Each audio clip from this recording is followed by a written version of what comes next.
Tonight on the Black Channel. No judge, no jury, no courtroom necessary. All you need is the media, and you're tarred and feathered. The Black Channel is live.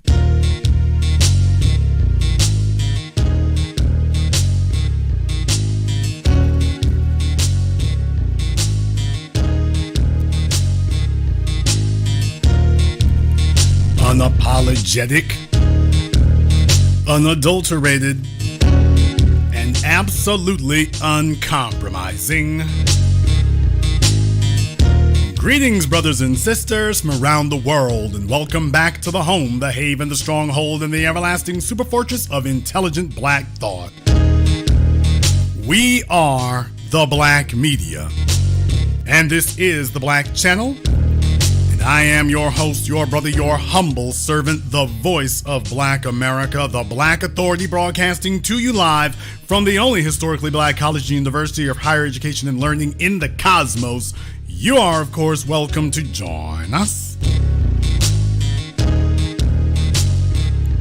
And join us you shall, because on tonight's program here, we're going to be taking a bit of a dive into exploring this subject about being tried and convicted in the media here. And I thought this would be a good time to start with our good friend Enrico Tarrio, who, boy, I'm telling you, you go from just being a bystander to when the media gets done, all of a sudden you are the grand wizard. When they get done with you, it takes no time whatsoever. So much of what you see in government is a direct result of what you see in media. It is the national conversation that takes place, especially if they want you to be the subject or the topic of conversation. And all of a sudden it becomes that. Now, there's a reason why I want to do this. As you can see from the headline here, it says the Justice Department is seeking 33 years in prison for ex-Proud Boys leader Enrique Tarrio. In January 6th case, 33 years. Not a bit playing around. 33 years. But there is one sentence. There's one part of this article that I'm going to go over with you here. There's one part of it that I really want you all to pay attention to when we get there. Because I want to read the article to you. I want you to see exactly what's going on with this just for a few moments so you can see. By the way, this isn't just ordinary. By the way, it all sounds very, very familiar here. All right. Here's the article in question here from the Associated Press, or as Professor Black Truth likes to call them, the Aryan Press.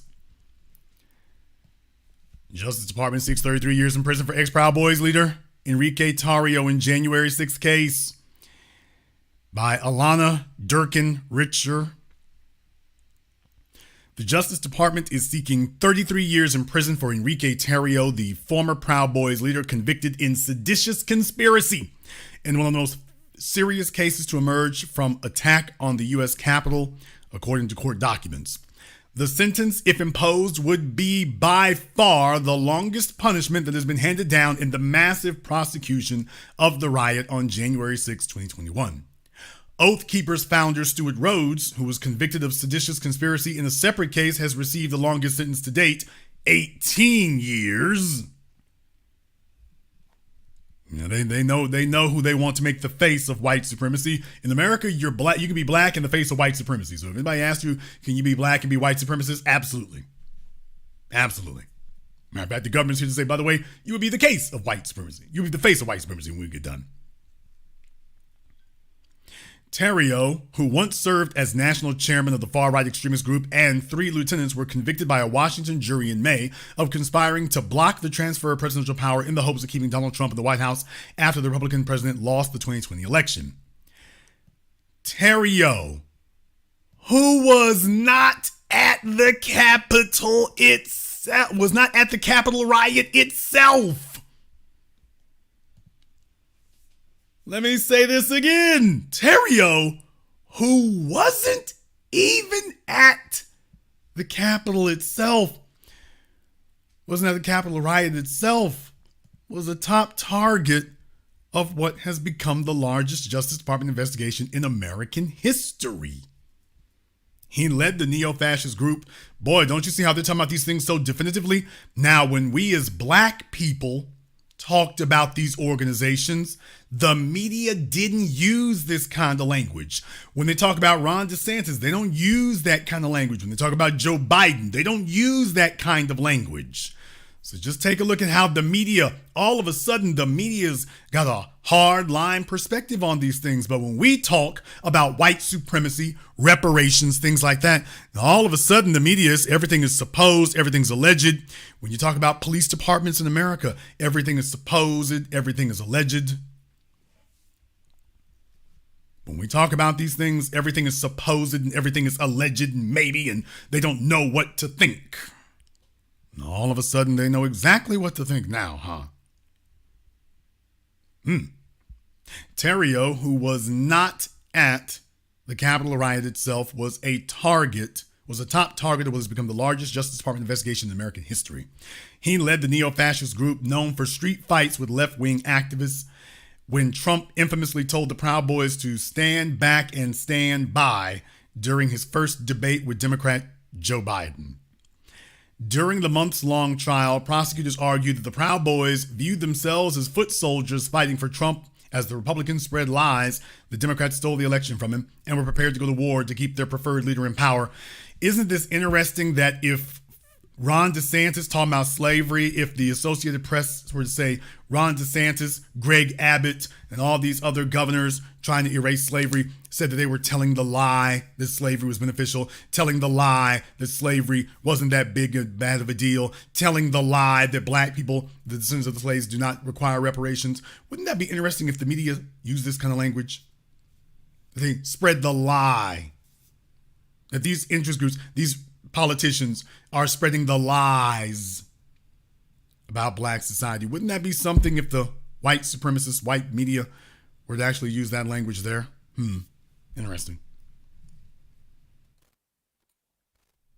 Quote, they unleashed a force on the Capitol that was calculated to exert their political will on elected officials by force and to undo the results of a democratic election, prosecutors wrote in their filing Thursday. The foot soldiers of the right aimed to keep their leader in power. They failed. They are not heroes, they are criminals. Prosecutors are also asking for a 33-year sentence for one of Theriot's co-defendants, Joseph Biggs of Ormond Beach, Florida, a self-described Proud Boys organizer. They are asking the judge to impose a 30-year prison term for Zachary Rael, who was president of the Proud Boys chapter in Philadelphia.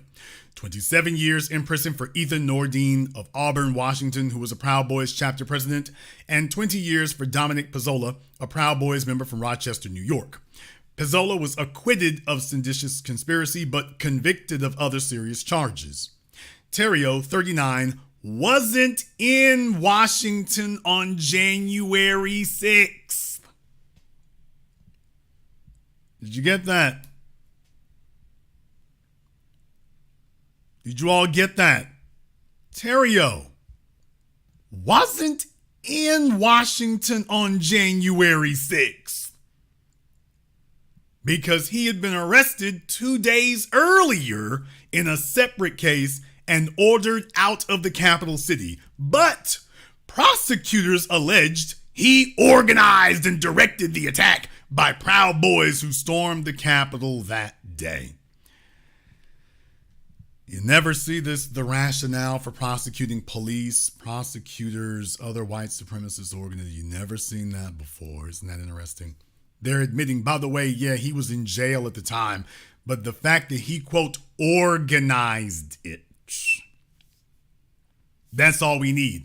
So, folks, as I've been telling you now for years and years, any law that you can think of, any rule that you want to invoke now, the government already has the laws on the books and the power at their disposal to enforce anything you can think of. They already got it. They've had it for decades now. They want to fool you into thinking it's not there. The government already has every surveillance power. They already have every oversight power. They already have every investigation power. They've already got every all-in law, every gather up everyone law, every association law, every organization law. They've already got everything that they need to crack any and every case. They got everything they need already. Already. And they can frame it however they want to. So when anybody tells you that they don't have the ability, oh, they can't go after these police over here, oh, they can't go after those white supremacists over there, oh, they can't go after this white supremacist prosecutor over there, man, there are already redundant laws on the books. Not just laws, but redundant laws. They've already passed 5 and 6 and 8 versions of whatever law you think would protect us. It's already there. They've already got the ability to do it. But you see, the war is against us. The war is against us. The war is against all of us. Because that's their real goal. It's never been about these other people. It's always been about how does this ultimately stack up against black people? How can we use that against them? Because without that, oh boy, what good is doing any of this? What good is any of this?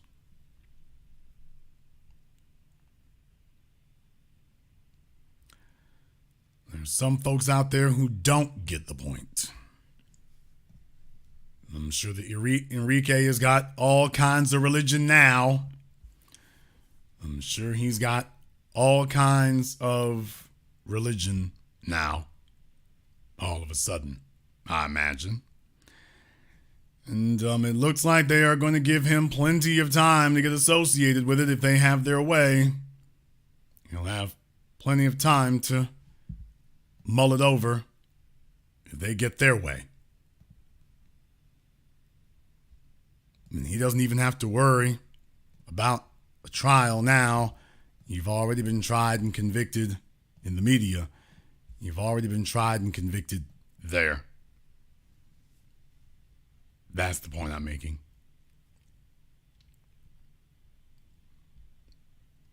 I want to go back to what they said here. And this is an abject lesson for people to learn.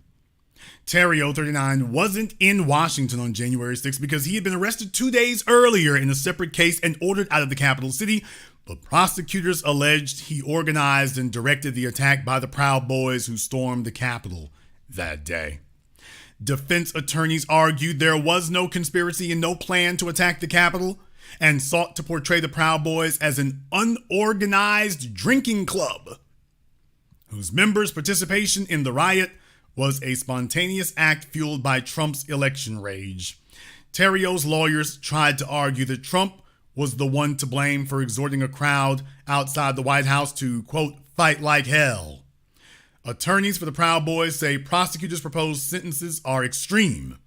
In seeking a lenient sentence, Terrio's lawyers noted in court papers filed Friday that the one-time Proud Boys leader has a history of cooperating with law enforcement. Oh, tell us more. Mr. Terrio, tell us more. I'm so glad we threw that in there. But oh yeah. Well, folks, if that is not something that surprises you, if that's exactly what you expected to hear, give me the thumbs up emoji in the chat room and hit the likes button for me. It's over 2,600 people in here live right now. So if this is exactly what you expected to hear tonight, give me the thumbs up emoji in the chat room and hit the likes button for me. So we can let everyone here on YouTube know that you are liking exactly what you're hearing and that the people listening in are in agreement with it. Very, very important for us to have that. As you can see from the article here, in seeking a lenient sentence, Terrio's lawyers noted in court papers filed Friday that the one-time Proud Boys leader has a history of cooperating with law enforcement. They said a history. history of cooperating with law enforcement. A history. Court records uncovered in 2021 showed that Terrio previously worked undercover and cooperated with investigators after he was accused of fraud in 2012. Oh, well, yeah, okay. Well, the plot thickens, but then again, it's not news to us here. The Proud Boys and law enforcement, we have always been saying for years, folks, we've been saying now going on a decade that this is what the Proud Boys are. Them and law enforcement are one in the same. We've been saying this now for years and years, and the Associated Press is only now acting like this is somehow a revelation, and we've been saying this the entire time. We've been saying this the whole time. How the hell is it they come up a decade later? We've been saying it the whole damn time, and all of a sudden it's a revelation. All of a sudden it's a revelation.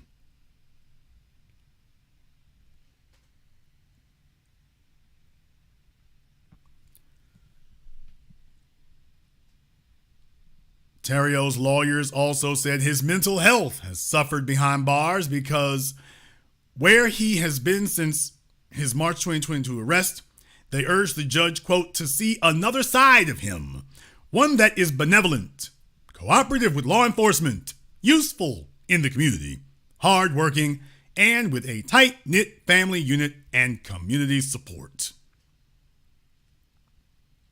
Okay. Well, I guess that's an option too.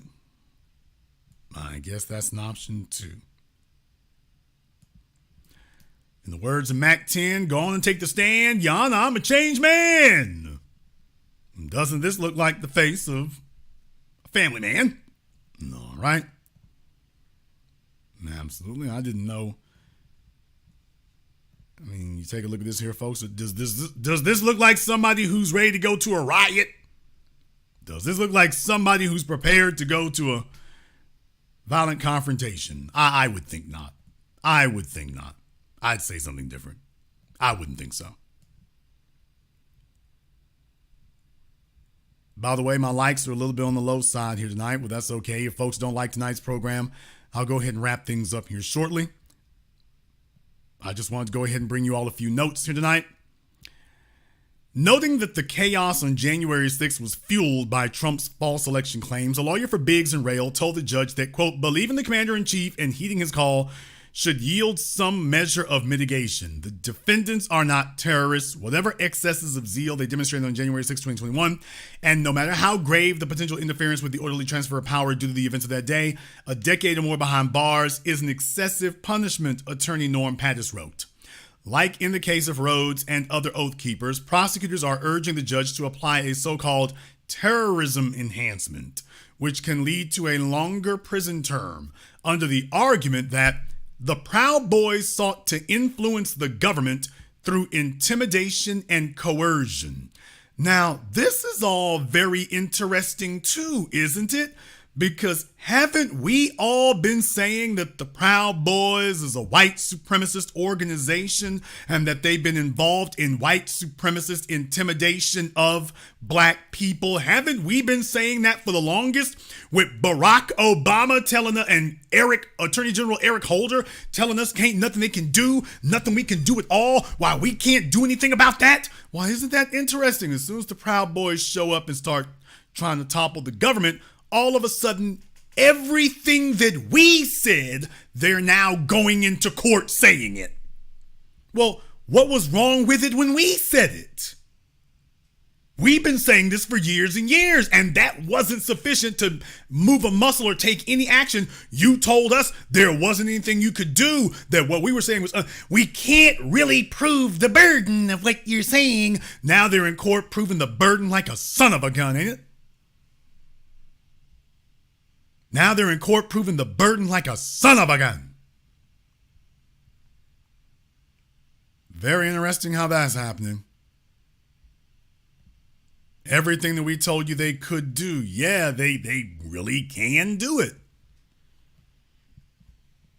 U.S. District Judge Amit Mehta agreed with prosecutors that the Oath Keepers' crimes could be punished as terrorism, but still sentenced Rhodes and the others to prison terms shorter than what prosecutors were seeking.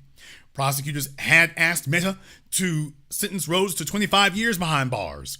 Terrio of Miami and his co-defendants will be sentenced before U.S. District Judge Timothy Kelly in a string of hearings starting later this month in Washington's federal court. It's the same courthouse where Trump pleaded not guilty this month in the case brought by special counsel Jack Smith, accusing the Republican of illegally scheming to subvert the will of the voters. Terrio and 3 of his lieutenants were also convicted of 2 of the same charges Trump faces: obstruction of Congress certification of Biden's victory and conspiracy to obstruct Congress. So I want you all to keep that in mind. I want you all to keep this in mind. All the things that we've been saying all this time, why the media, all the things that the media wasn't picking up when we said it, when we were saying these things, the media acted like we didn't say nothing. They're acting like we didn't say a word when we said it. Now all of a sudden, they're looking to save their bacon. Remember what I taught you over a decade ago. Government is not an organism that serves the people. Government is not an organism that protects the people. It is an organism that protects itself. It's an organism that protects itself and deceives you into believing otherwise. If they can, we got to support Joe Biden and Kamala Harris now. We got to do that. Jason, you stop all that talking right there. You tell everybody they ain't got to vote. We got to support Joe Biden and Kamala Harris. No, we have to protect Joe Biden and Kamala Harris. Meanwhile, you're hanging out here ass out. Meanwhile, you're out here ass out.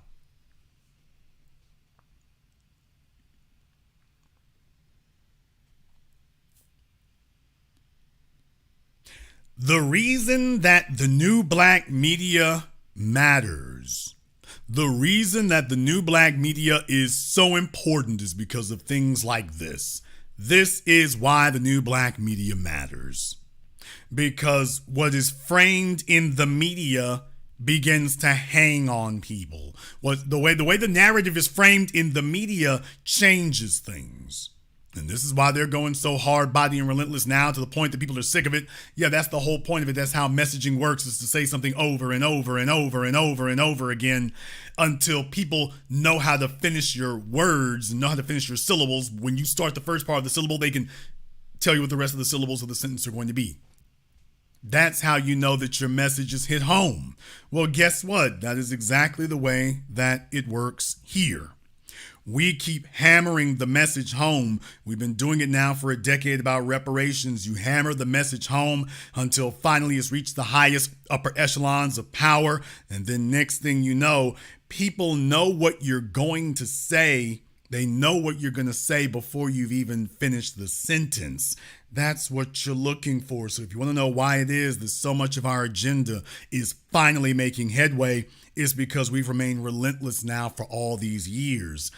Economic empowerment is the black agenda today. We have remained consistent and relentless all these years. That's why we have the results that we have now, because we've tried and convicted Joe Biden in our media. We've tried and convicted Joe Biden in our media, and I'm going to come back to that in a moment here. Before we do, though, I'm going to take a very brief commercial, non-commercial break. I'm doing it for a reason. Because we're starting with Enrique Tarrio. We're starting with him. Oh, but before it's over tonight, just understand, tried and convicted in the media.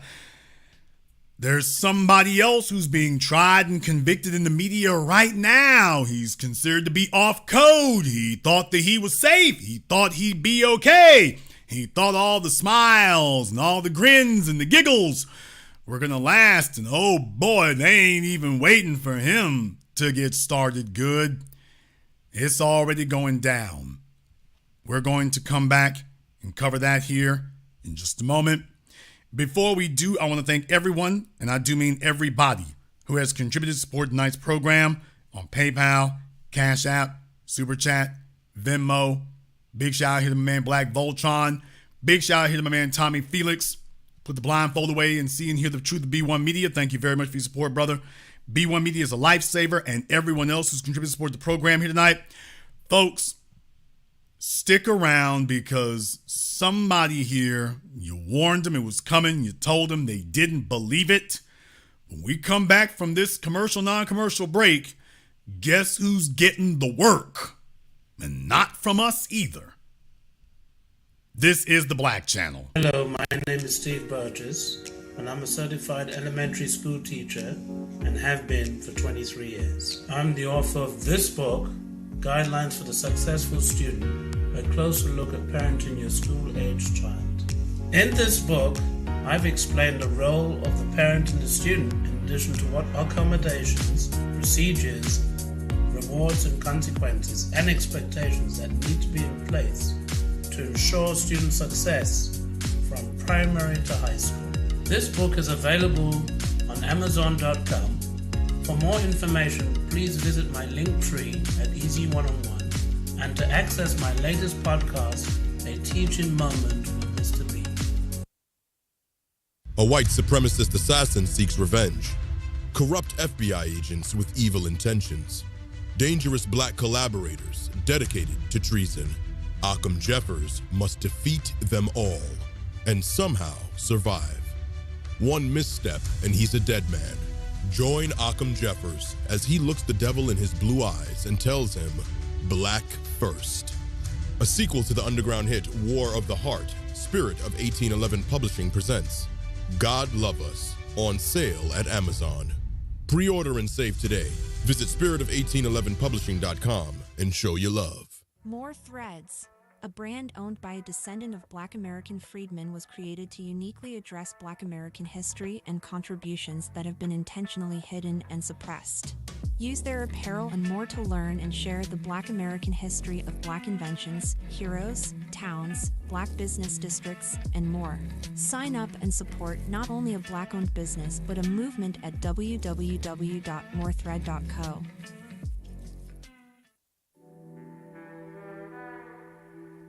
Order yours today to experience all the benefits of Ash Kickin' natural body butter. With skin so smooth and soft, you'll thank us for it. Shop Ash Kickin' online. That's ASHKICKIN.com.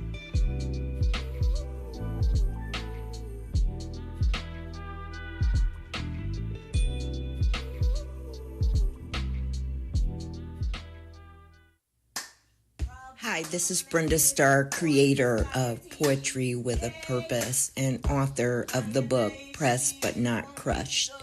Pressed But Not Crushed is an anthology of political poems that address current and historical issues in American descendants of slave population and African American population. The book describes slaveries and its residuals, Jim Crow segregation, social depredation, and other relevant issues to American descendants of slaves and African Americans, including the current political climate that does not address our issues.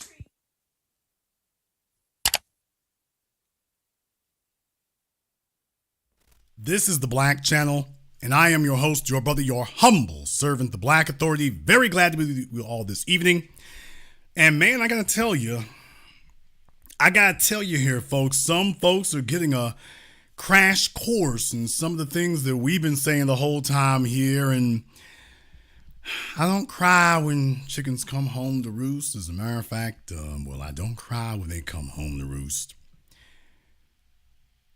Let me just go ahead and get right to it here, just in case you all had not heard about it or seen it or anything like that, and just in case you hadn't, because some folks hadn't here apparently, but yeah, here's making the news. Oh boy, that's a hell of a headline, ain't it? Well, there's a hell of a headline while you're running for president. Oh boy. Oh, Cornel West. Yeah, buddy. If you want to know how bad things can get, if you want to know how bad it can get, boy, I'm telling you.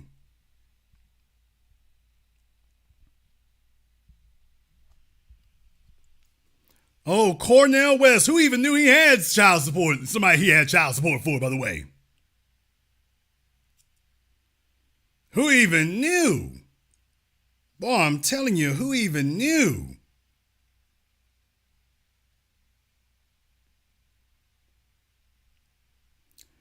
Well, let me go ahead and read this article here for you all. Let me go ahead and read that for you here. We're going to slow walk this a little bit because they're doing this for a reason with Cornel. They're doing this for a reason. One expert said voters have a right to know why this isn't disclosed by Abby Cruz and Laura Gersony. Philosopher and presidential Green Party candidate Cornel West currently owes more than $500,000 between unpaid taxes and unpaid child support, according to tax records. Green Party candidate, as you all know, in my last documentary, Race War, I spoke to the vice presidential candidate of the Green Party, another black man, Ajamu Baraka, about what happened in 2016. Well, guess what? Memories are long and grudges are hard, and they are here to serve Cornel this time. They said we couldn't get Ajamu. We're gonna strangle this baby in the crib. Now listen to this. Records show West owes nearly $466,000 in federal income taxes from 2013 until 2017. This came after he accrued and later repaid a debt of nearly $725,000 from 1998 to 2005 and more than $34,000 in 2008, according to tax records in Mercer County, New Jersey, where he owns a home. Additionally, West has an outstanding $49,500 child support judgment from 2013, records show.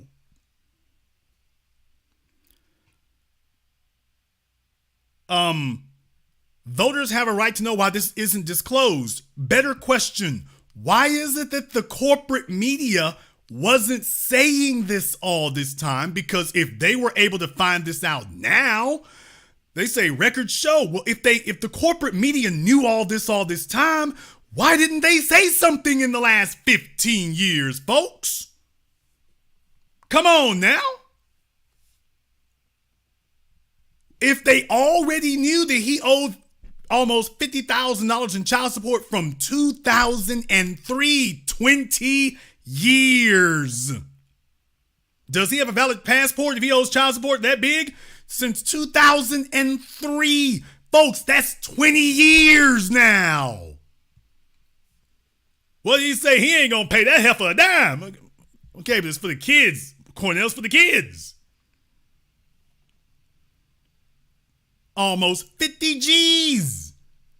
For 20 years, y'all, the white media has known this, just like Tiger Woods. The white media has known this, but what they do is say, hey, hold back. He's towing the line right now, but this is what they do.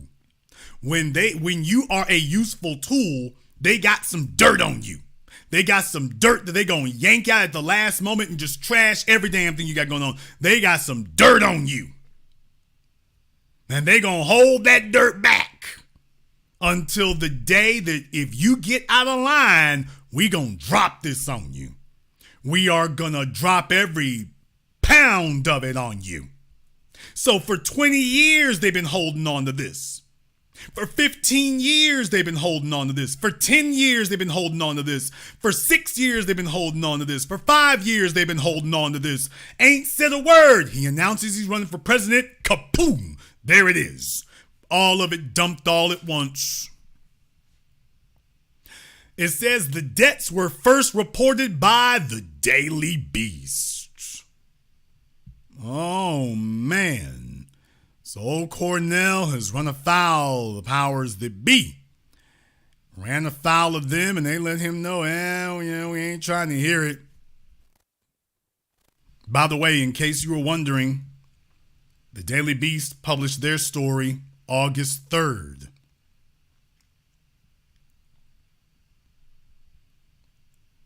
The Daily Beast has reported their story on August 3rd. So this isn't years ago. Once again, well, if the Daily Beast knew this, if you've known this all this time, why is it only relevant now?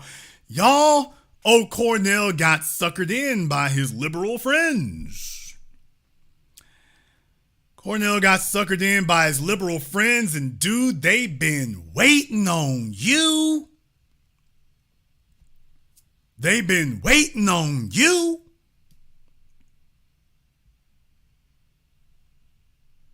It says he paid some of his taxes, but he ain't paid the child support. What he saying? I ain't doing that. It says the tax debts have not been paid off as of 30 days ago. The last available data, according to the Mercer County records. ABC News reached out to West in his campaign to see if West had plans to pay off the debt or set up a payment plan. They have not returned those requests for comment. The outstanding child support payment is owed to Atil Gertis, his former partner and mother of one of his children. ABC News was unable to reach Gertis for comment. While it's not clear how long West didn't pay child support, New Jersey family lawyer Kathleen Stockton said that the amount of money appears substantial. The average U.S. child support obligation is about $5,800 per year, according to census data, making West nearly $50,000 more than 8 times that. Stockton noted that it is possible West paid Gertis and didn't register it with the court, though West has given no indication of that. When the question of his debts was brought up on the Breakfast Club radio morning show last week, West told the radio show host Charlamagne Tha God that they were being used as a, quote, distraction from his presidential campaign, which has focused on ending poverty, mass incarceration, and environmental degradation. Cornell, can you end the poverty of the kids? That's what we're trying to figure out right now. What? Y'all, Cornell is worried about poverty. Can we feed the kids? I mean, I hate to sound like Sally Struthers, but can we feed the kids? Dude, come on now. He's worried about everybody else's children. Like, Cornell, by the way, excuse me.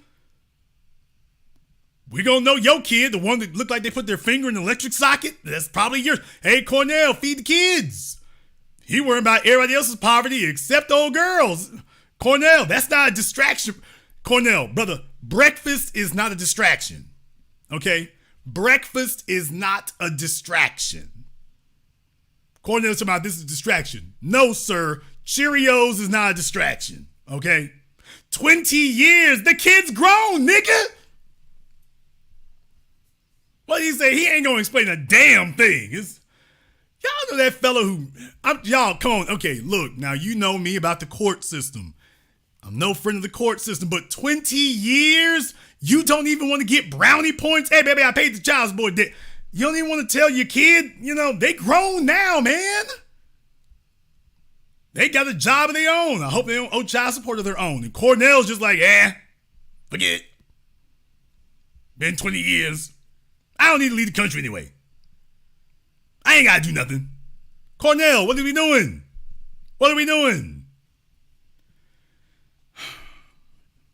Next, I expect to see him hanging out with Sexy Red. Quote, anytime you shine a flashlight under somebody's clothes, that you're going to find all kinds of mess, because that's what it is to be human, Wes. Cornell, is that supposed to be a defense, brother? Y'all, Cornell, who in the hell is your communications manager for your campaign, brother? Red Fox? Who is your communication manager? Monique? That's the response? anytime you shine a flashlight under somebody's clothes, you're going to find all kinds of mess because that's what it means to be human. Brother, we ain't all got this kind of mess. Folks, who coached him on, okay, if anybody asks about this, this is how you respond. Cornell, come on, man. Come on now.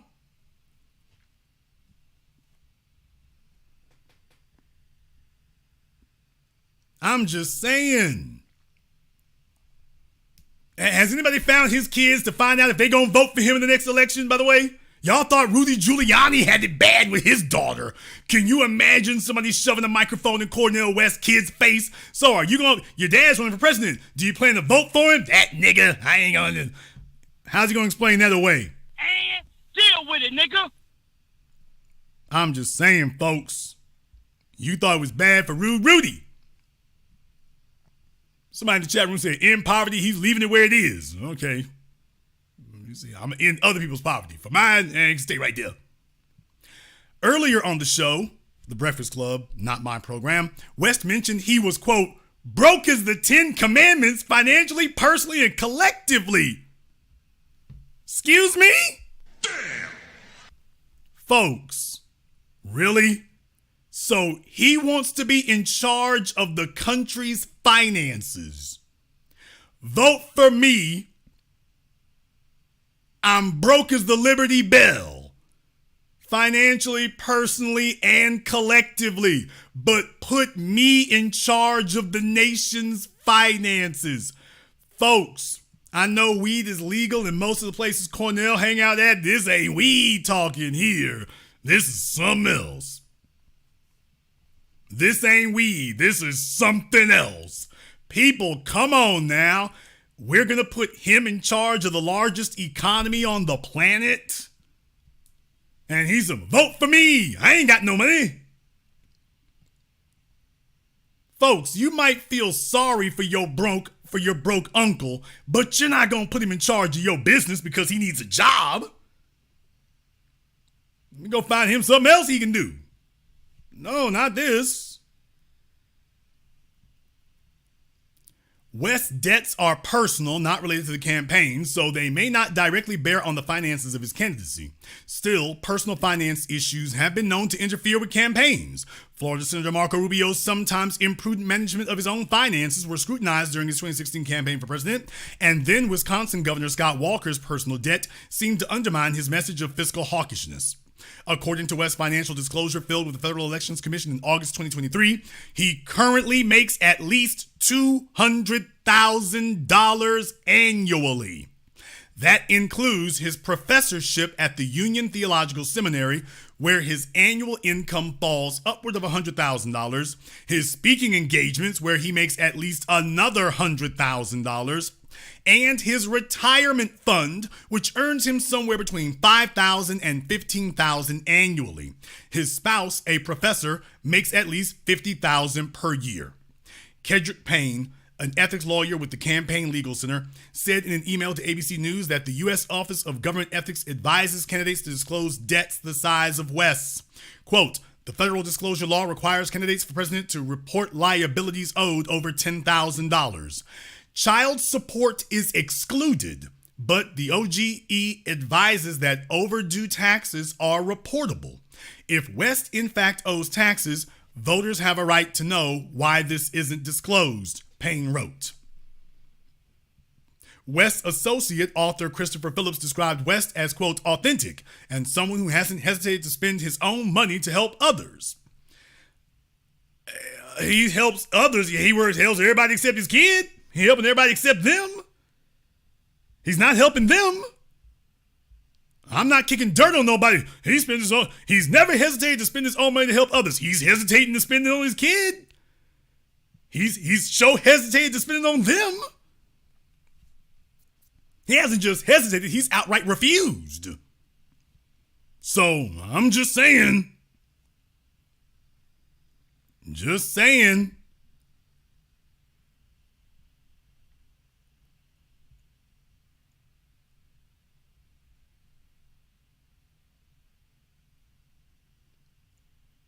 In the chat room, engaging Black Negro, I'll have you call in when the phone line's open. Since he would like to give me some commentary and whatnot, I'll have him call in when the phone line's open. So mods, make sure you have his information from that. He has a bit on his mind. Phillips, who said he has known West for 8 years. Bruh, are you sure you want to stick your neck out for some of y'all fanboys? Gotta watch yourselves. You sticking your neck out for a fella you've only known for 8 years, bruh. His debts are older than the time he's known you. His debts are older than the time period he's known you. You might want to watch that one. Phillips, who said he's known West for 8 years, said that when he first met West over the phone, the scholar volunteered to lecture and spend time with the students at the University of Pennsylvania, where Phillips was a writing fellow. Quote, he said he could come down on his own nickel, and he spent the entire day breaking philosophical bread with my students just because he likes what I do, Phillips said. The campaign did not respond to ABC News' multiple requests for comment, so... yeah, old Cornel West is out there catching them body blows. The media said, Duke, look here, dude, we don't even need a judge for this one. The child support judge and the tax court judge might not be throwing the hammer at your ass, but we gonna throw it at you. We got a box full of hammers, and we throwing them. That's the corporate media. Then you see what's happening over on social media. Oh, folks, Cornell is catching it. If you all go search this on Twitter, oh, Cornell is catching them body blows, y'all. He's catching the body blows because folks are pointing some things out. He's got a lot to say to the black community, but his pillow talk is reserved for the non-black community, apparently. And there are some people who are taking issue with that. For Medium.com, Talking Black and Sleeping White on the Black Nationalist Critiques of Cornel West by Dwayne Wong. Oh, man. As I have pointed out, and as I have pointed out in some of the prior articles, okay, brother, a spell checker for a proofreader for you would come in while you worry about Cornel West. A proofreader for you would be apropos. In some of my prior articles that I've written about Cornel West's decision to run for the presidency, there have been a number of different reactions to the announcement from within the black community. This is because West himself is a complicated political figure whose political ideology is not easy to classify or categorize. Take, for example, his political alignment. He backed the Green Party. He supported the Green Party again in 2016. You get that? It says, West's views on race are also somewhat contradictory. In a lecture, Amos Wilson made the point that West wanted race and not race at the same time. By this, Wilson was making the point that West is a black intellectual who recognized that he cannot escape the reality of race, yet at the same time, he believed that black leadership should strive to transcend race. So in other words, the damn war ain't even over, and he's saying we need to take a victory lap. And the damn war ain't even over. Since West announced his decision to run, the topic of his marriage came up. There were those raising questions about his credentials and qualifications as a black leader because of who he's married to. This is demonstrated by both the tweet below as well as Umar Johnson's reaction to West's presidential campaign. So anyway, you get the idea. West's wife is actually Iranian. She is not white, but she is not black either. Really. The young man didn't. Does the young man even know what the word Iran, what the name Iran means? I know most of you know what the name Iran means. He's literally sitting here saying in this article that Cornel West's wife isn't white. Clearly, the young man doesn't know what race is. By the way, she's Iranian. Dude, should I tell him, or are one of y'all gonna tell him? Should I tell him, or one of you gonna tell him? Clearly, the young man doesn't know. While he's talking about everything else, he very clearly doesn't know. So, folks, competence. Competence. This is the point right here that needs to be brought up. What about competence? These are important things. These are important things.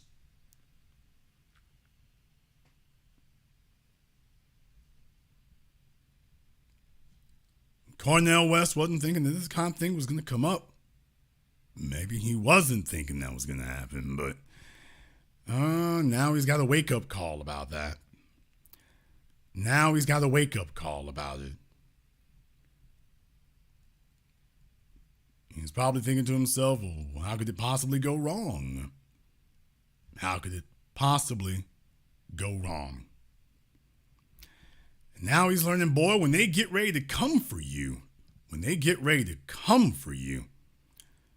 oh man, they're coming. They're coming. So, yeah, Cornel West is finding out what's going on now. He's finding out what's actually happening.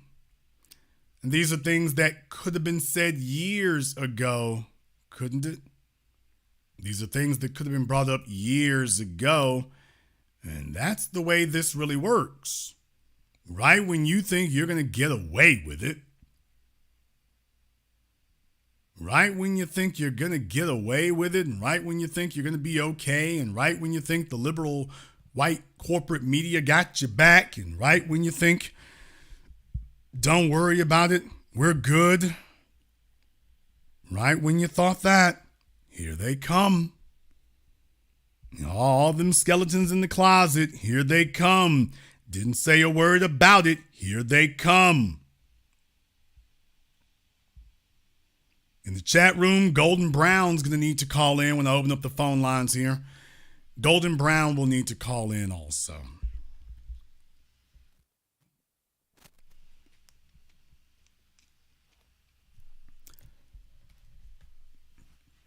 I don't know. Facts, not feelings. We may have to see if they need to call in. We'll see here. So there's some folks in their feelings about Cornel West, and it's like, okay, let the truth be known. Wherever you're going to come down on that, you can come down wherever you want to. Just let the truth be known. Let the truth be known.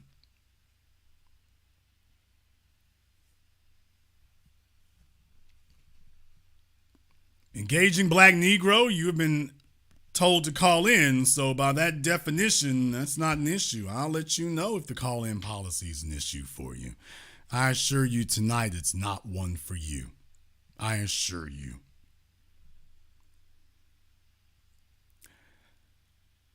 That's one thing I want to talk about here. I also want to talk about another. We've had a situation where the white corporate media, the white supremacist media, has attempted to dictate to us what our values and what our agenda should be as the freedmen in America. They've attempted to dictate to us what we're supposed to be. And what they've tried to do is this con job. They tried to run this con job of we're all minorities, in which case it's like, well, whatever is good for minorities you never even met, well, that's going to be good for you, even if it is something that directly takes advantage of and disenfranchises you. And when it comes to this issue of illegal aliens, this is the world turned on its ear. That black folks are supposed to support trespassers who are coming over here to displace us. That's what you do.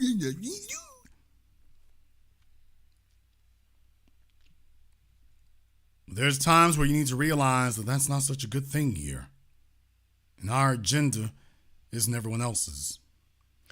There was a story that happened last week. It was a rather tragic story. Pasadena, Texas. There was an 11-year-old girl, 11 years old, that you may have heard about. 11 years old. Her father had gone to work. She was home alone, apparently. She said that there was somebody knocking at the front door.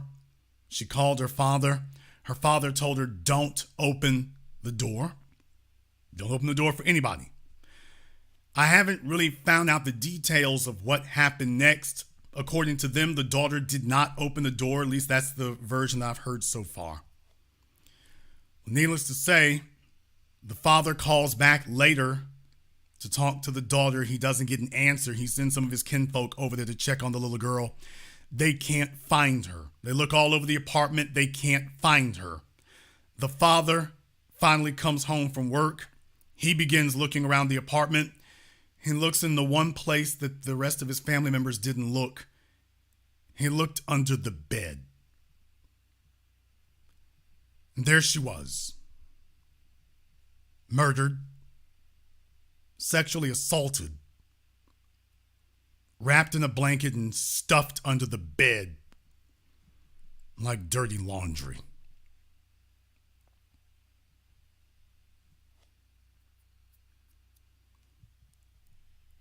"11 years old.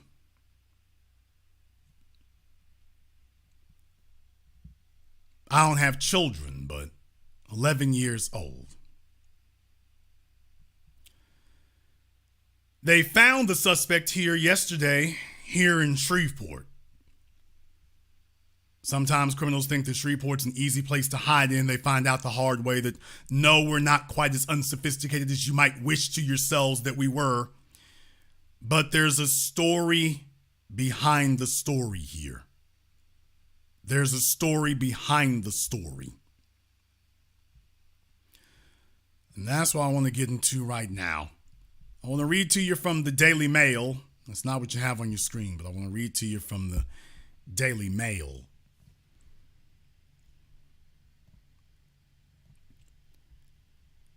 They use the title migrant. He was an illegal alien. Illegal alien, 18 years old, though that's not how old he was when he came across the border. He's captured by the cops after he raped and killed a Texas girl, 11, then dumped her under the bed. He didn't dump her under the bed, he shoved her under it. Guatemalan immigrant, you mean illegal alien, Juan Carlos Garcia Rodriguez, 18, was taken into custody after being accused of raping and killing his 11-year-old neighbor. He entered the U.S. in January and was living in the same complex as Maria Gonzalez, who was found stuffed in a plastic bag and clothes hamper under a bed. Garcia Rodriguez was found a week later after the brutal slaying and charged with capital murder by authorities in Shreveport, Louisiana on Saturday, August 19th. A Guatemalan immigrant snuck into the country here. Maria Gonzalez's body was found by her father at her home in Pasadena, Texas on Saturday, August 12th, when her father returned home from work. She had also been sexually assaulted, police say. Pasadena Police Department named Juan Carlos Garcia Rodriguez, 18, as a person of interest and the main suspect in the case, noting a key left behind in the little girl's home as a vital piece of evidence. Authorities in Shreveport, Louisiana took Rodriguez into custody Saturday after Harris County, Texas officials charged him with capital murder in connection with the girl's death. Police said that Garcia Rodriguez had been, quote, residing in the same apartment complex where the victim was found prior to her death. He was there for several weeks and last seen at the complex 2 days after the brutal killing. So in other words, the police didn't immediately connect the dots. I don't believe they immediately realized what the key was. Garcia Rodriguez is believed to have entered the U.S. in January. He crossed the border in El Paso, Texas. After he self-surrendered, it is believed the teenager, he was 17 at the time when he crossed the border, was then let free.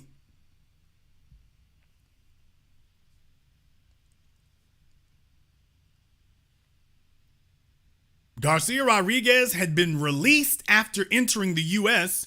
because he had, quote, a sponsor in Louisiana. A sponsor typically agrees to provide housing or financial support to a migrant Don't you mean illegal alien? While they are processed and their status is determined. That was January, folks. By the way, if you want to know in Louisiana where it was Baton Rouge. So the whole other end of the state, the southern end of the state. I'm in the very tip top northwestern part of the state of Louisiana. Baton Rouge is essentially in the top southeastern portion of Louisiana. So he had made it across the border from Texas and let him hit Interstate 10 to Baton Rouge.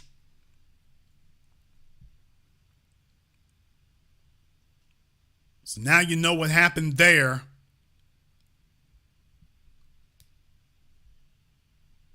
His sponsors in Baton Rouge apparently weren't interested in sponsoring him very long, and he made all the way to Pasadena, Texas,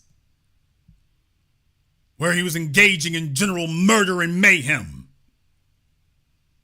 And my point is, so Joe Biden dropped this guy off in my state. Let's them come over from El Paso in case anybody out there is telling you that these illegal aliens are a victimless crime and they're just looking for jobs and ain't no problem and there's no issue knowing who's coming across the border, because that's what the white supremacist media have been telling you. They dropped him off in my state of Louisiana and this is what he's ready to do. 17 years old and this is what he's ready to do. As soon as he turns 18, all havoc's gonna break loose. How many of our children did he pass by before he decided that this girl was the one? How many did he pass by?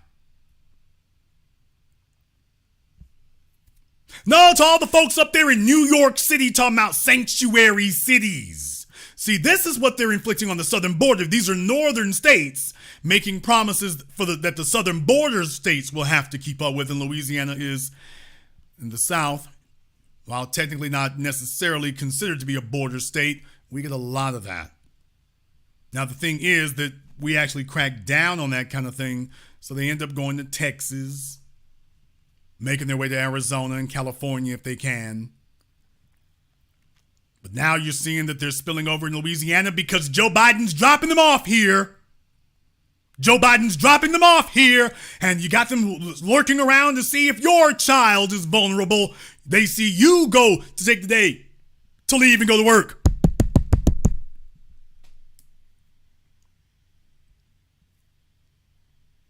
And that's your front door.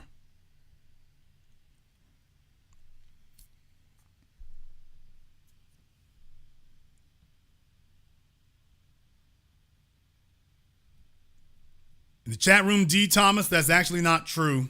I've already explained to you all about that before, about leaving minors alone. That's actually not true. It's actually not true.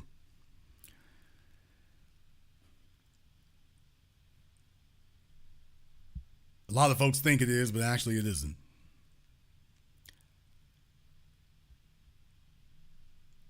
"11 years old, and this is just one of many that they brought over here. One of many." Somebody in the chat room said, "Close the damn border." Someone in the chat room is crying out for reason and sanity. Close the damn border. Well, that's not going to happen. You know why this is going to happen? Guess what? This just occurred. Oh, no, you're reading correctly on your screen. That's why I went to no less of a source. I went to no less of a source than Newsweek to show you this. Oh, your eyes don't deceive you. Your Humpty eyes don't deceive you. Biden is selling the unused portions, the unused metal for the border wall. Yeah, they started selling it. They started selling it. Not kidding. They started selling it.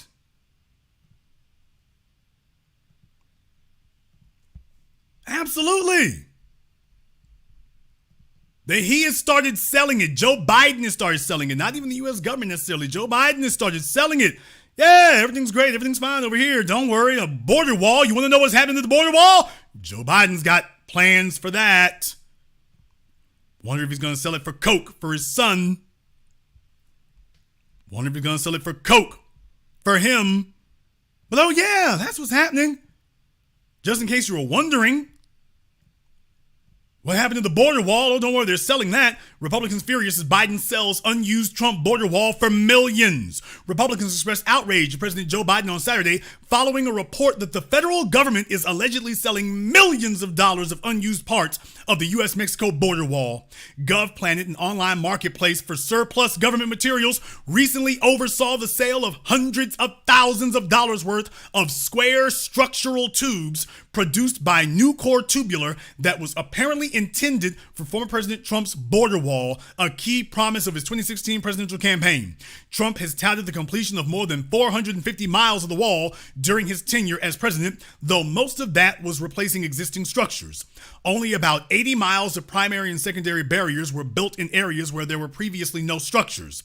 Biden, who said a border wall is not a serious immigration solution, ended its construction when taking office in January 2021. That didn't take long. That tells you he's up to no good when you move that quick. Since late, and you're ending it for who? Not U.S. citizens, so who do you really serve? Since late July, $497,705 worth of these materials have been sold, according to GovPlanet. A U.S. Army Corps of Engineers spokesperson told Newsweek on Sunday morning that the materials are being disposed of, quote, in accordance with the Federal Acquisition Regulation. Quote, USACE has already transferred approximately $154 million worth of the roughly $260 million of bollard panels and other materials in accordance with standard excess property disposition procedures. USACE stands ready to implement a decision regarding disposition of the remaining materials, the spokesperson wrote in a statement.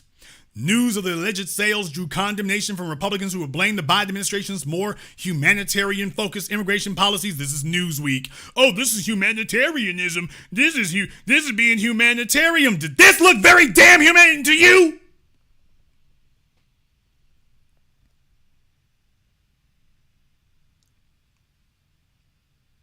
Someone want to ask Maria Gonzalez if this was very damn humanitarian? By the way, would you like to ask her what it was? Then you wonder why we in the streets in Chicago and New York and saying no, hell no. These white supremacist politicians and white supremacist news agencies doing this because, remember, I told you all that keeping a large population of the poor is just as important to capitalism as a population of the rich. Poor people are just as important to a capitalist system as the rich are. Don't you ever forget that I taught you that. You think it's antithetical, but it's not. A poor population is just as essential to a properly working capitalist system as the rich are. You can't have a rich population without a large base of the poor. How do you keep people impoverished? No education, crime, lack of law, fighting over resources, no upward mobility, destabilizing communities, whether from without or within. Yeah, that's how you keep people poor. Distracting them. Sheila Jackson Lee is too busy trying to bring over individuals like the killer. That's what she's doing, no matter where they come from. Says that, now listen to this, according to data from the U.S. Customs and Border Patrol, there have been, now we've only been 7 months into the year, we're only in the middle of the 8th month. According to the U.S. Customs and Border Patrol, there have been 1,973,092 encounters at the U.S.-Mexico border so far in 2023. So far! That number was at 1,947,310 at the same point in 2022, 1,332,845 at the same point in 2021, and 350,000 at the same point in 2020. Yeah. So you see, from the time that Trump was in office to now, that number hasn't spiked, that number has exploded. And they're dropping these individuals off where black people are. They're picking them up and dropping them off where we are. an unregulated, unvetted criminal element, dropping them off specifically where we are in Chicago, dropping them off in black neighborhoods, New York, dropping them off in black neighborhoods. I've been covering this now for months and months. This is what they're doing now. This is what they've been doing. And then you're seeing them in your neighborhoods, in Baton Rouge, in Mobile, in Biloxi, in Tallahassee, in Fayetteville, in D.C. That's what they're dropping off here now, where we are. And the media saying not a word. They're talking about Enrique Tarrio after all these years, Cornel West after all these years, still playing dumb about this. They do not have your best interests at heart. By the way, in case you wonder if Congress is aware of it, Congress is aware of it. At least now. They should have been watching there before, but they're too busy either engaging in white supremacy or ignoring white supremacy. Take your pick. Biden's Republican critics took to the social media platform X, formerly known as Twitter, to voice their frustrations. Quote, instead of securing the border, President Biden is auctioning off taxpayer-funded wall materials for pennies on the dollar.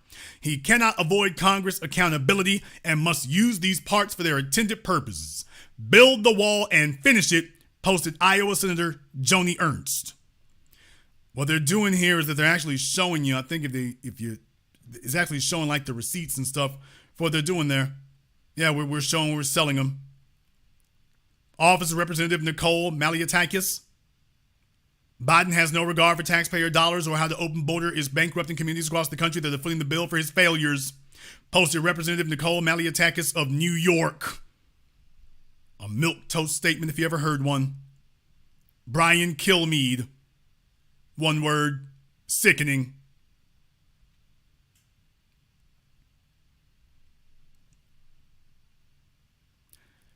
An investigation that concluded in March that was conducted by Republicans on the Armed Services Committee found that the federal government is spending $47 million per year storing border wall materials. I wonder how much Maria Gonzalez's father would pay to have that wall finished now. I wonder how much he'd give. Just in case they were living under the phony impression that these were homeboys coming across the border with them. I wonder how much that would be. I wonder how much he would give. I wonder how important he would think that is now. I wonder.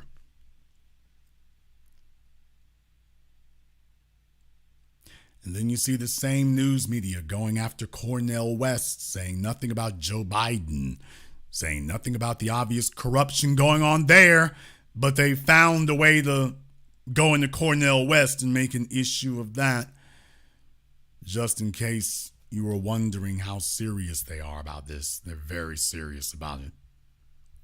Very serious.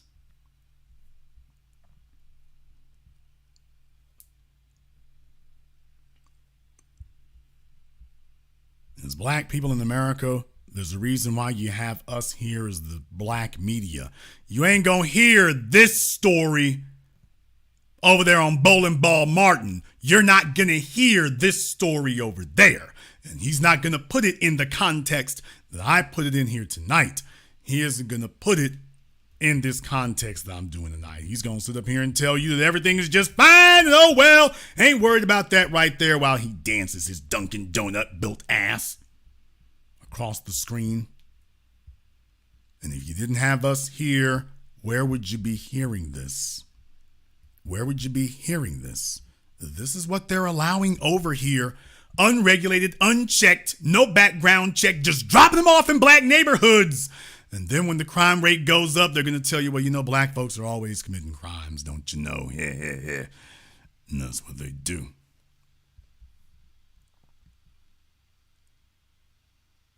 This is what it looks like to be in a race war. This is it. It looks like this. It looks like this. These things don't happen accidentally. Folks, this came from the very top. Joe Biden is hugging Ketanji Brown Jackson, his hand-selected bedwench. And meanwhile, he is continuing the ethnic war, the decades-long ethnic war that he has been engaged in against black people in this country ever since he came into public office. He is continuing the war. And if you want to know why it is that we spent now years and years discussing about the buffer classes and what that means, now you know why. Although you've been paying attention before, you already knew. This is why. And no one else will put it in this context for you. By the way, this is just the one killer. This is just the one that they caught here. There are a bunch of others out there. How many of you in your neighborhoods, in your city, how many others are there milling around outside of Home Depot? Milling around downtown, under the bridges, in front of the Roosevelt Hotel in New York City. How many others walking across the bridges? How many others? How many others? While the media is telling you, don't worry about it. Everything's fine. They're just reporting this as if this is a local damn story. This never should have even happened, and it wouldn't have happened.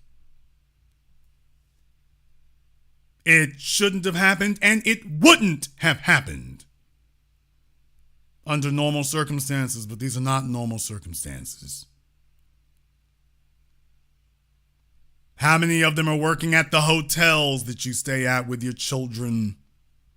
How many of them are working at the hotels and the resorts, the construction sites that you're on? How many of them are out there? How many of them have been brought in to come pick the beans and the lettuce, and nobody knows who they are, where they came from? They were just willing to show up. How many? How many? How many?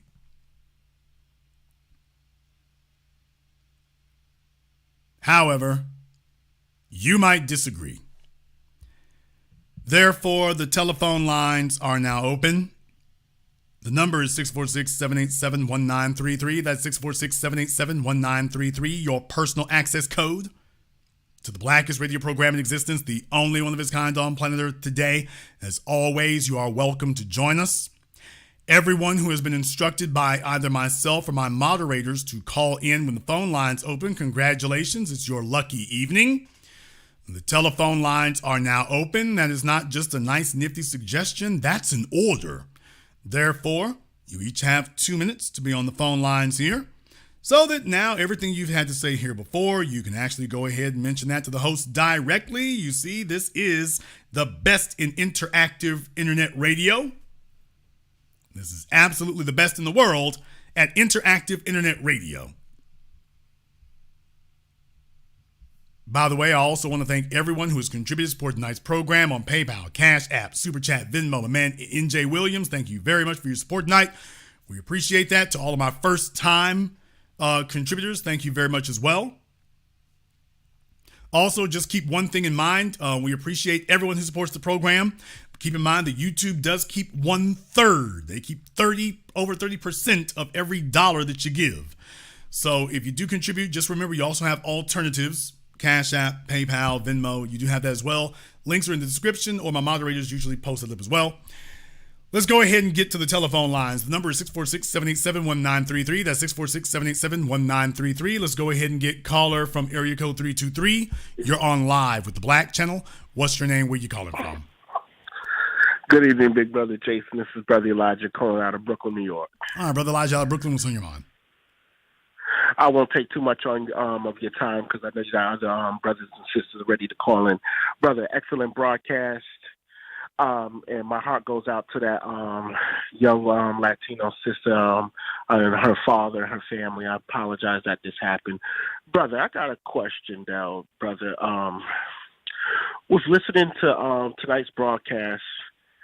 Do you we already know brother Mr. Cornel West, he's not going to be going anywhere. But do you possibly think that not true? Not true. Oh, please. Unless by not going anywhere, you mean he's not going to disappear? Well, no. I mean, assuming he doesn't get picked up. No. So assuming he doesn't get carted off to a black site, he's not going to disappear. But if you mean as far as his campaign isn't going to go anywhere, that's not true. Okay, sir. Please educate us, big brother. Okay, Cornel West is not here to win the vote. Cornel West is a protest vote to split the vote. What individuals like him are doing politically is it's intended to force the Democratic Party to move more to the left. So the only way that you can get his voters is if you go more to the left than him. You see what I mean? So he's here to he's here to grab the stone cold ideologues, the dyed in the wool ideologues who, if you don't go all the way to the left, to the far left, they're not going to vote for you. So he's here to galvanize them. The protest vote, the young kids who don't really care about winning an election, they just care about being heard. You see that a lot from the old niggas, by the way. Old niggas don't want to win elections. They just want to be heard, which is why they'll back anything that the Democrats throw at them. Any slop, they sling off the table. So throughout history, you've had this happen in presidential campaigns. But it really, the biggest significant one was Senator Ted Kennedy. So going into Jimmy Carter's reelection, inflation was through the damn roof. Many of the conditions that existed under Jimmy Carter are back now under Biden. Talk about history repeating itself. So inflation, bogged down in the Middle East and a bunch of other things. So that was going on under Carter. Ted Kennedy didn't like it. Governor Ronald Reagan of California was running for president, and Ted Kennedy wanted to do something about it. So he primaried Jimmy Carter. And he was running against Jimmy Carter. Jimmy Carter was running for election. So here you have another Democrat running for president also. And many people blame Ted Kennedy for weakening Jimmy Carter so much that Ronald Reagan won. Now, the truth of the matter is Reagan was going to win no matter what. But Kennedy certainly didn't help. That certainly didn't help. Jason, how you figure Reagan was going to win no matter what? Because take a look at what happened 4 years later. So some people don't understand this. So for those of you who were not born or were too young to remember or whatever, that was what happened in 1980 with Jimmy Carter. All right, fast forward to the year 2000. Al Gore is running against George W. Bush. And if you take into account Florida, if you assume that all the people who voted for Ralph Nader were left-wingers and that those would have been Democrat votes if Nader hadn't run, that Al Gore would have gotten those votes, as if you make that assumption, then you end up in a situation where then Gore would have won. That's if you assume that all them people, if Nader hadn't run, I would have voted for you anyway. That's quite an assumption to make, but if you assume it's true, then you blame Ralph Nader for George W. Bush winning in 2000 and thus the Iraq War. So in 1980, if you blame Ted Kennedy for splitting the vote, you get Ronald Reagan and Reaganomics. We all know what happened after that. In 2000, if you blame Ralph Nader for splitting the Democrat vote, then you get George W. Bush and the Iraq War and everything, 9/11 and everything came from that. If you get, in the chat room, no, Gore did not win. Just give it up. It's 20 years later. Just knock it off. Now you fast forward to 2016. Now you've got Jill Stein and Ajamu Baraka running. Once again, Hillary Clinton was not going to win. The people who voted for the Green Party the reason they voted for the Green Party was because they didn't want to vote for Hillary Clinton. This is what all the Al Gore would have won people need to understand something. Those folks were not chomping to vote for these people. So even if the Green Party hadn't been there in 2016, you think Hillary Clinton was going to win Florida? Do you think Hillary Clinton was going to win Philadelphia? Joe Biden has roots in Philadelphia, in Pennsylvania. Hillary Clinton, what? Yes, sir. So what I'm saying is, you take a look at 2016, and Jill Stein and Ajamu Baraka split the vote then. So what you're looking at is the Democrats upset because, in their opinion, Ted Kennedy, Ralph Nader, Jill Stein, and Ajamu Baraka, that these were all elections that Democrats would have won or could have won had you not had these spoilers jump in to the election in the race, weakening their candidate and taking away just enough votes so that the Republicans would win. Now, never mind the fact that you got Ron DeSantis and what's his name, Mike Pence, and a bunch of other yahoos over there in the Republican side trying to run right now. Never mind that. But that's what they're saying now, is that Cornel West being in the race would be just enough for Joe Biden, who is already about as popular as herpes right now. So you've got Cornel West could be enough to chip away Biden's vote totals. That could be enough to allow even Ron DeSantis to slide through. And they're right. A 2% difference is margin of error. A 2% difference dragging on the margin, on top of the margin of error, that would be enough. Remember, most presidential elections are decided by 3 to 5 points. Most presidential elections are decided by 3 to 5 percentage points. Most. So if you take into account the natural margin of error, disaffected voters, wacky things happening in the economy, because the economy is always the election, inflation out of control, Biden is unpopular on the damn border with everybody, including the border, and then you add Cornel West jumping into it. Oh, no. Cornel West doesn't have to win the presidency. He just has to win a couple of percentage points. To which, if that happens, Democrats can be as upset as they want to be, and you can go do what I did. I talked to Ajamu Baraka. For those of you who did not see my documentary Race War, you know that I spoke to him. And I asked him directly. I said straight out, many people blame you for Hillary Clinton losing the election in 2016. What do you say to those people? And if you saw my documentary, you said what he said is, I would say she's responsible for losing that election. She's the candidate who was running. She was the one running on those issues. So if you just assume everybody was going to vote for her no matter what, you're probably mistaken. So that's what Cornel West will tell you. Hey, you could have won my voters, A, if you were running on the issues that they wanted, and B, if they could actually believe you. They're not voting for you because you're not promoting their issues, and even if you did, they don't believe you will. So you were never eligible to get those votes anyway. That would be his response to you, is that if the Democrats were more serious, then a Cornel West couldn't even get off the ground to begin with. So that would be his answer to you. So I say that to say, don't fool yourself. You say his campaign's going nowhere.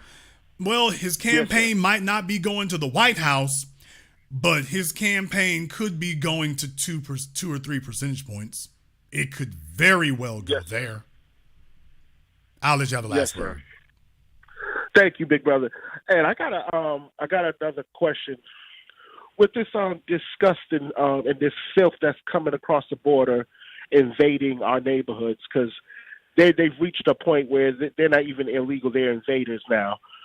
Do you foresee where we, as the black community, big brother, we may have to, since the government is not doing nothing about these invaders, we may have to physically bring the smoke to them ourselves? That's my last question. Well, first of all, you have to have a unified ideology to begin with. So first and foremost, we as black people got to be on code about what's in our interest and what isn't. Illegals are against our interests. They're not just not in our interest, it's against our interests.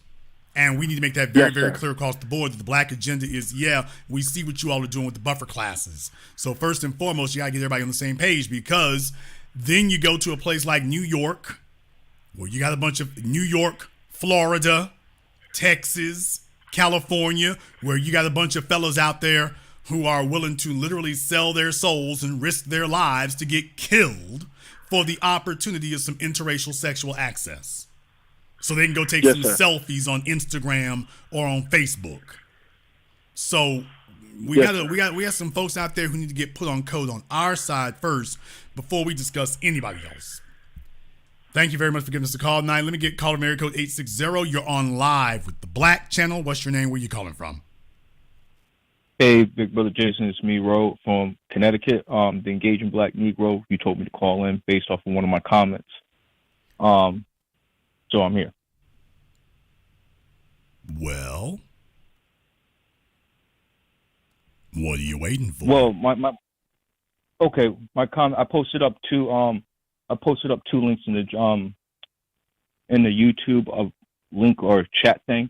One of them was an article that was current, was 2023, about 18 House and Senate campaigns that were in debt. Majority of them were white people, white men, and I think women, and one Asian person that were all political candidates, whatever, that are active right now that are in debt. The other one I grabbed was a little bit older article, which is a 2013 article from May from Salon. Had 14 presidential candidates who still owe campaign debt, and it was a lot of money. So that was all I was just bringing out. I'm no way, in shape or form, endorsing that dude, Cornel West, at all. Okay, I was just saying, we didn't say that you were. We candidates. didn't say that you were, sir. But however, what you were doing is irrelevant because that doesn't refute the point that I made. What was the point that I made?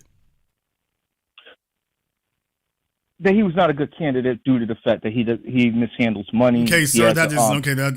Okay, what was was the point that I made about the media, sir? Because that's the point that you were talking about was the media. What was the point that I made about the media? Okay, the media. I felt like the media. They always knew about it based on your perspective. Okay, sir. No, sir. And it's not the point that I made. The point that I made was not that the media's always known. I said they've known for 20 damn years. They've known since we invaded Iraq. You've known for 20 years. If this was something that was really pertinent and essential, it was not worth mentioning for 2 decades, but it's worth mentioning now. 2 decades? That's my issue. That's my point right there. Wait a minute. The media ain't said nothing in 2 decades, but it's worth saying now because what they said in this thing was reports. In other words, ABC was the one who looked this up themselves. They looked it up. The Daily Beast looked it up.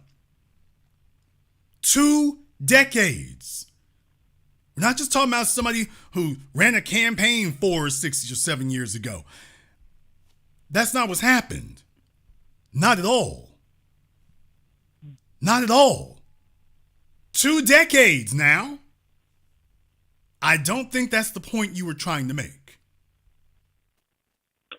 No, the point that I was trying to make. Okay, well, and that's the reason why he told you to call up is because you missed the plot. You missed the plot. Cornel West is having decades-old stuff drug out. If ABC was concerned, 20 years later, that means this ain't a child anymore. They're grown. If ABC was concerned about this, why the hell we got interviews of them going back for the last 2 decades? If they know it now, they knew it then. And obviously it wasn't worth their time then. How is it all of a sudden it's worth their time? After 2 decades. 20 years. Hell, they can't even figure out if the paperwork is still valid or not. They say in the article, we're not even, as of 30 days ago, he could have paid it. They're not even sure it's still a valid accusation, but they're making it. They're making it. So the stuff you were talking about, that's the usual political thing. You ain't got them talking about, by the way, we was digging through the crates. And we found this from 20 years ago. You didn't just find a damn thing. You've known about this. And you've been sitting on it and waiting on it. Because just like Jason Black can sit here and talk about, by the way, Cornel, we're going to talk about the impoverished. Can we talk about the kid? They would have said the same thing too. Cornel was useful to them before now. With that brother Biden and all that mess, he was useful to them before now. Now he's a liability. And what they're showing you is why they ignore legitimate academics like Dr. Francis Cress Welsing and Dr. John Henry Clark and Joseph Ben Yakinan and all the rest of them. There's a reason that they've ignored them for all these decades. And they've elevated the Cornel Wests.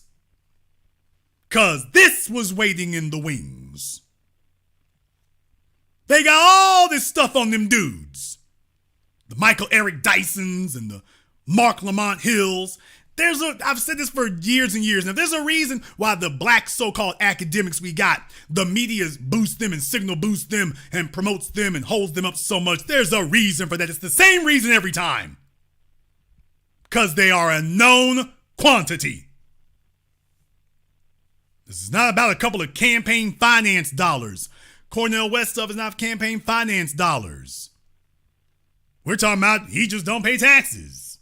Okay, that's bad enough. Although I'm no friend of the IRS.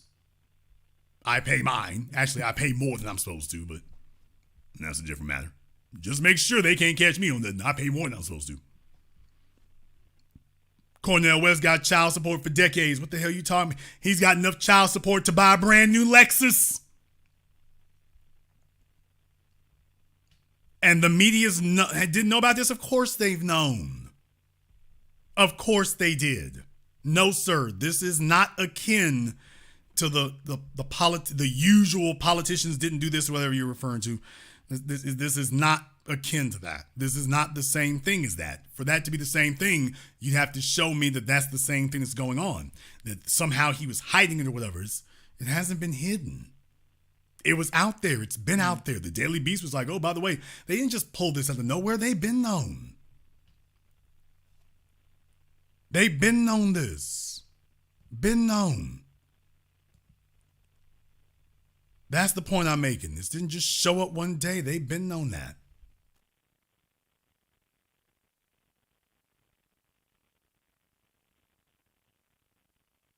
All right. I see why you did call me over and ask me to call in.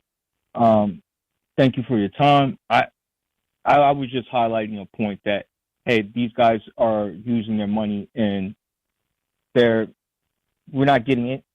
These guys are in debt. A lot of these guys. Yeah, I mean, yeah, they are in debt. debt. Absolutely. But the media doesn't just sit back and sit on the information about your debts for 2 decades. They don't do that. They don't do that. Okay. They don't. And by the way, hasn't Cornel West flirted about running for president before now? Yeah. In the earlier I'm about to say, I gotta remind you all. By the way, this isn't Cornel West's first time talking about running for president. This is the first time it looks like he's actually going to finish through with it. But Cornel West has talked about this over and over the last 2 decades. None of this that you're saying now was worth uncovering and mentioning then, even before now when he specifically was talking about running for president. Now all of a sudden it is. No, brother, this is no, this is not. Thank you very much for giving us a call tonight. Let me get caller from area code 708. You're on live with the Black Channel. What's your name? Where you calling from?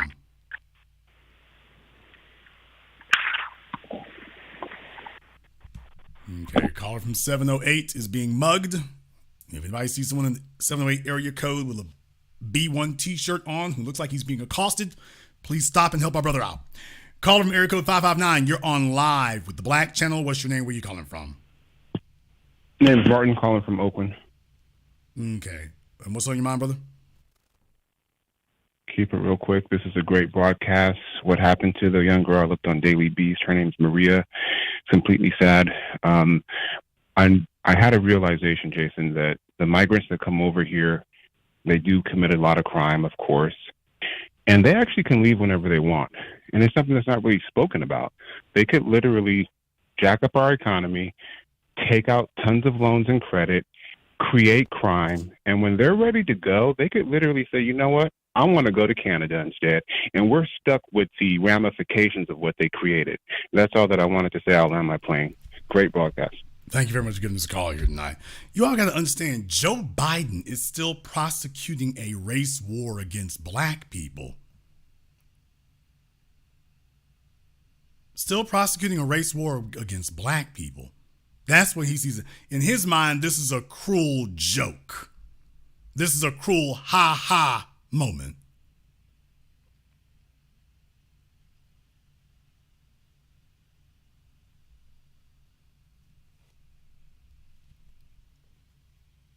That's what he's saying.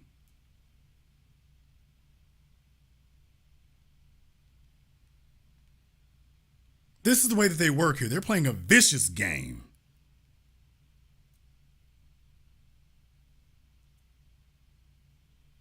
They're playing a vicious game. Y'all got to understand, as far as he's concerned, he's here to take out as many black folk as he can.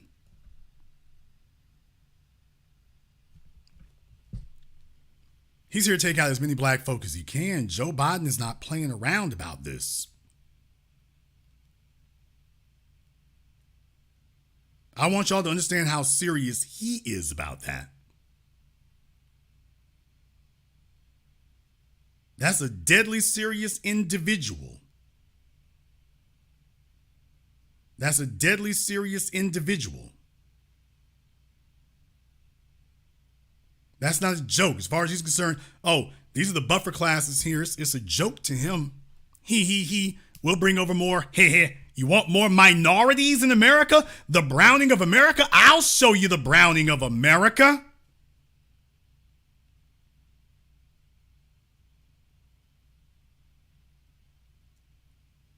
I'll show you you want to see the browning of America? I'll show it to you. I'm serious, folks. That's how seriously they're taking it. For real. When you think about it, it makes sense. When you think about it, it makes sense. Call America code 410. You're on live with the Black Channel. What's your name? Where you calling from? Peace, fam. This is Troy from Baltimore.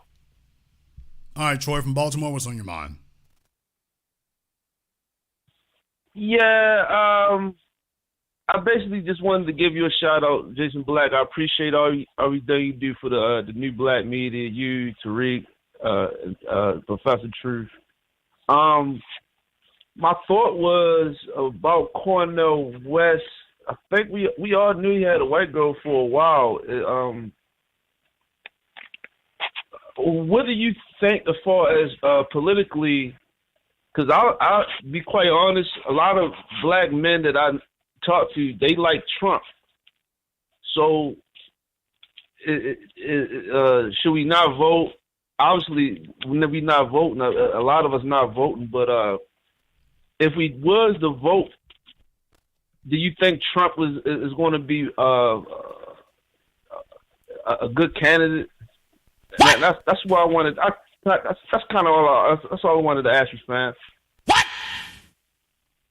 Okay, brother, I don't even know if there's a coherent question in here right now. I don't. He started talking about Cornel West, and he veered off the road into Donald Trump. Here, brother, it's just y'all. Is it Molly night? Brother? I don't understand what you're asking. I literally don't. A lot of black men like Donald Trump. They do. What's that got to do with what it is. And what in the hell does that have to do with Cornel West? I don't think Cornel West going. I don't think he's going to make it. Okay, did you not hear me explain to Brother Elijah about that? I was listening. Okay, then you already heard I was me. Listening. All right, y'all. He sounds like he's a little bit. I know how you is. Look. Yeah, let me go ahead and get rid of his call right quick. Yeah, it sound like he halfway through that hen. He done swum halfway to the bottom of a 40 and he got up. Yeah, Cornel West and Trump. So what time is the game? Call America 737. You're on live with the Black Channel. What's your name? Where you calling from? What up? This is Pete from Austin, Texas. Stand up. Pete from Austin, what's on your mind? Man, I got a serious question for you. When are you going to run? For real, the new black media, all the stars from the new black media, run on a GRP ticket. You know what I'm saying? Grassroots party ticket. When is that going to happen? We will fund it. You know, the museum out in LA that Tariq has, funded by the grassroots. Well, I'm very, very glad to hear that. However, please keep in mind, this would be the same thing as somebody calling up Fox News and asking when is Tucker Carlson going to run, or calling up ABC and asking, or NBC and asking when Lester Holt is going to run. So while I'm flattered and everything, the bottom line is there's already a lane for those people, though. Slow Tucker down. Carlson, okay, Joe sir, Biden. Sir. There's already. Okay, sir. Calm down. Take a breath. The man is hosting his program. Tucker Carlson and friends, they have a position that they're playing. So our strongest position is here. If I ever decided I wanted to become a candidate of something, I would do that, but I would never announce it. So if I were going to do something like that, I wouldn't announce it. But while that's enthusiastic, we got the real thing is about getting folk on message, first of all, because our problem as black people has never been a lack of political candidates. We've got a bunch of political candidates. The problem has been having a unified ideology and code. The effectiveness of the Jewish vote, to the extent that there is one, is it's monolithic, it's on code. The Asian vote, same thing. Latino vote, for the most part, same thing. You come over in black society and we've been coalescing and we've made progress. But that's the link that's really been missing. You can't keep having this situation where you got 80% of the folk talking about Joe Biden, Kamala Harris, no matter what. And the other 20% there is half and half on whether or not we should go left or right or center. That's the problem. The other thing is Messiah and hero worship. We're here to present the message. It's up to everybody else here to jump up and run with the message. So that's the real point. Does that make sense to you? Well, no, most definitely. But like you were saying before about how Cornell was kind of interrupting the Democrats in their quote unquote progress or whatever. I think you guys can take a considerable amount of black votes, excuse me, and really dismantle the Democratic Party, even if y'all lose. We'll still win because we don't need the Democrats anymore. Well, if we've got pull like that, boy, I've really underestimated things. Y'all do. Well, I'll take it into account. Thank you very much for giving us a call here. I'm not so certain about that one, but I will say one thing: if we do have influence, it's certainly strongest where we are, because the real thing is not having just three. Or if you think three guys are going to be able to take down the whole political party, it's like that's a bit of a naivete. However, when you have hundreds of people who stand up and replicate what we've done, when you talk about guys like Marcel Dixon, what's made Marcel, so popular was that Marcel can articulate the points, the things that we've been teaching and talking about. Marcel knows them up one side and down the other. That's the issue. He didn't just listen to what we said. He's listened to it, adopted it, lived it, and mastered it and learned it up one side and down the other. When we have a black body politic that treats what we do the way that the Republicans treat Reaganomics, or the way that the Democrats treated Clintonomics, then you have a point there. And you won't need us to do that. We can sit here and do our job, which is necessary. A political party that doesn't have a media apparatus ain't going anywhere. A political party where the media operatives are sitting up here running for office, there's where they start losing their effectiveness. So we're in our lane. Let me get caller from area code 909. You're on live with the Black Channel. What's your name? Where you calling from? My name is William, calling from California. Okay, William, from where in California? I'm just calling in Fontana, California. Okay. Yeah, so I just want to put William is calling us on Honduras International. All right, William, what's on your mind? Yes, I want to put on my 2 cents on this matter. The black people in America, their vote has been taken for granted by the Democrats for a long time, and it's time now for more people to spring up, like what Cornel West is doing, more influential people. Then they're going to come together and do a pre-election pact saying that you have to give us hours before the election. In my way of looking at it is, say if it's a grant, we're we want that $100 billion grant for the FBAs before the election. We don't want to hear about after the election. It's going to be like in a nightclub where you have your buddy who's trying to get into the club, and once you get to the club, he doesn't even look behind to make sure that you've gotten into the club. Right. I mean, definitely. The ideology you're saying is correct. We need to make sure this is the whole point of being on code and having an agenda. Because when you're on code and having an agenda, what you do is you tell the politicians, you're not going to have our vote unless you are specifically pushing our agenda. Pushing our agenda isn't something you do after the fact. Rising tide lifts all boats. Disenfranchised communities, people of color. No, that's not pushing our agenda, because when you're pushing the agenda, you got to do that from the front. You have to say, walking in the door, if you vote for me, you're saying it to the entire electorate. If you vote for me, this is what I'm going to do. So therefore, that's where the mandate comes from. Where we've been messing up in decades past is we've been voting for politicians who've been using little trick, slick words that lead you assuming that they mean something that they actually don't mean. And then they've gotten so damn duplicitous now that they've just started lying and saying, oh, of course I support reparations. And then when you ask them, okay, supported how? Well, we're still working on that, or we can do it in the form of scholarships for about 1%. But how about student loan debt? Ain't that reparations? So now they've gotten so brazen with it that they started doing that kind of thing. When you have an agenda, it requires them to walk in the front door and front load it. Now, there's the difference. You see, when the NRA supports somebody, the candidate got to sit there and say, I will never vote for gun control, never vote for, any limits. I'm not voting for an assault weapons ban. See, you're getting that up front. I will veto anything. I won't go along with it. You're getting that up front. See, that's what happens when you have an agenda. You're not waiting till they get, vote for me and I believe in the Second Amendment.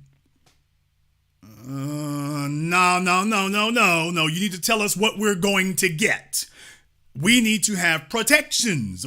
Then you become the candidate of Second Amendment, anti-assault weapons, no gun grabbing laws. See, that's the big difference. We got folks sitting up here giving us vague generalities and then telling us, vote for me. So you're absolutely correct. Is you don't do that after the fact. That's that garbage that the civil rights generation was doing with Barack Obama and Clinton before him. You're voting for somebody, and then after you've given up your vote, then you find out, okay, so what you gonna do for us? And just like the jackasses, y'all remember how disgraceful it was?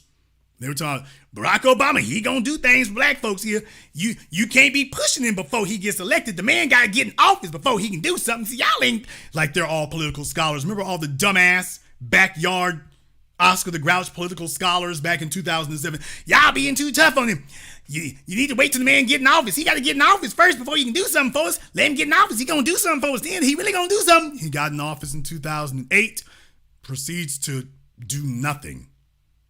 The same folks who are supporting. Well, see, you don't understand. What's got to happen is he got to get reelected. Once he gets reelected, then he gonna really do some things for us. Then got reelected, stepped over the bodies of Trayvon Martin, Eric Garner, and every damn body else. Then you had the group of especially ignorant dead-enders who had the nerve to say, Obama gonna do something for us when he gets out of office. Now, I don't know what level of brain damage or just severe ignorance of civics you have to possess to say something like that. Personally, as far as I'm concerned, someone like that should be barred from voting. Clearly, they don't know what voting is.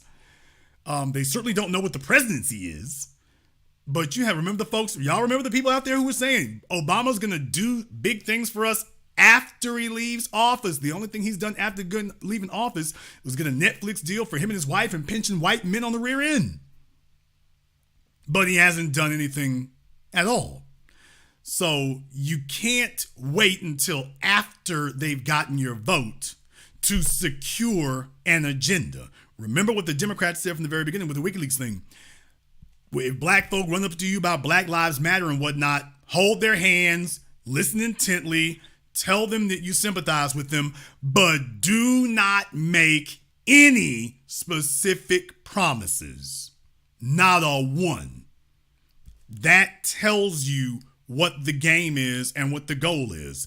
In other words, do not tell them that you're going to back their agenda. Don't do that. That's it. You found the linchpin right there. That's it. You tell them, well, I'm not voting for you until you back our agenda, and you got to do that on the front end. No sneaky links. We ain't doing no sneaky links. You gonna have to come in the front door on the campaign trail, on CNN, at the press conferences, speaking specifically a black agenda, or you and the issues that we are referring to, specifically black, no people of color, no minorities, black, or you don't get our vote. So you can sit there and watch the ship go down if you want to. It's up to you. We'll be here no matter what. You won't, we will. So what you're saying is actually apropos. I agree. Thank you very much for giving us a call tonight. Let me get caller Mary code 702. You're on live with the Black Channel. What's your name? Where you calling from? Yeah, Jason, man. This is Les calling from Las Vegas, man. All right, Les from Las Vegas. What's on your mind? Man, I just want to say right quick, man, you straight up right, man. I was arguing with people in my own family. They were saying, oh, Barack Obama, people were saying, man, Barack Obama don't have to do nothing for us as black people. We always asking for something. We should just be happy he the president. That's all we should be happy for. I'm telling you, people actually said that, Jason. Oh, yeah. They were saying, walking around, saying he didn't have to do nothing for us. We should just be happy he's there. Well, remember Monique Presley? Remember Monique Presley got on Twitter going at me. Bakari Sellers got on Twitter going at me about Kamala Harris, with me saying, by the way, she ain't promising us anything. She's not offering to do anything. And them telling me, shut up and support her. She's a black woman. Yeah. So yeah, I mean, I just, you got people who are, I can't even call them politically unsophisticated. You've got people who are just downright political plantation slaves. They don't think. Yeah. They feel things. And our political agenda, your and my political agenda, is black empowerment on all levels. Mm-hmm. To balance out what everybody else got, yeah, we need to balance that out. Their agenda, however, is different. Their agenda is to get a pat on the head from white folks. Now, I mean that seriously. I mean it the way I said it. Seriously. Their political goal is, can I get a pat on the head from white folks?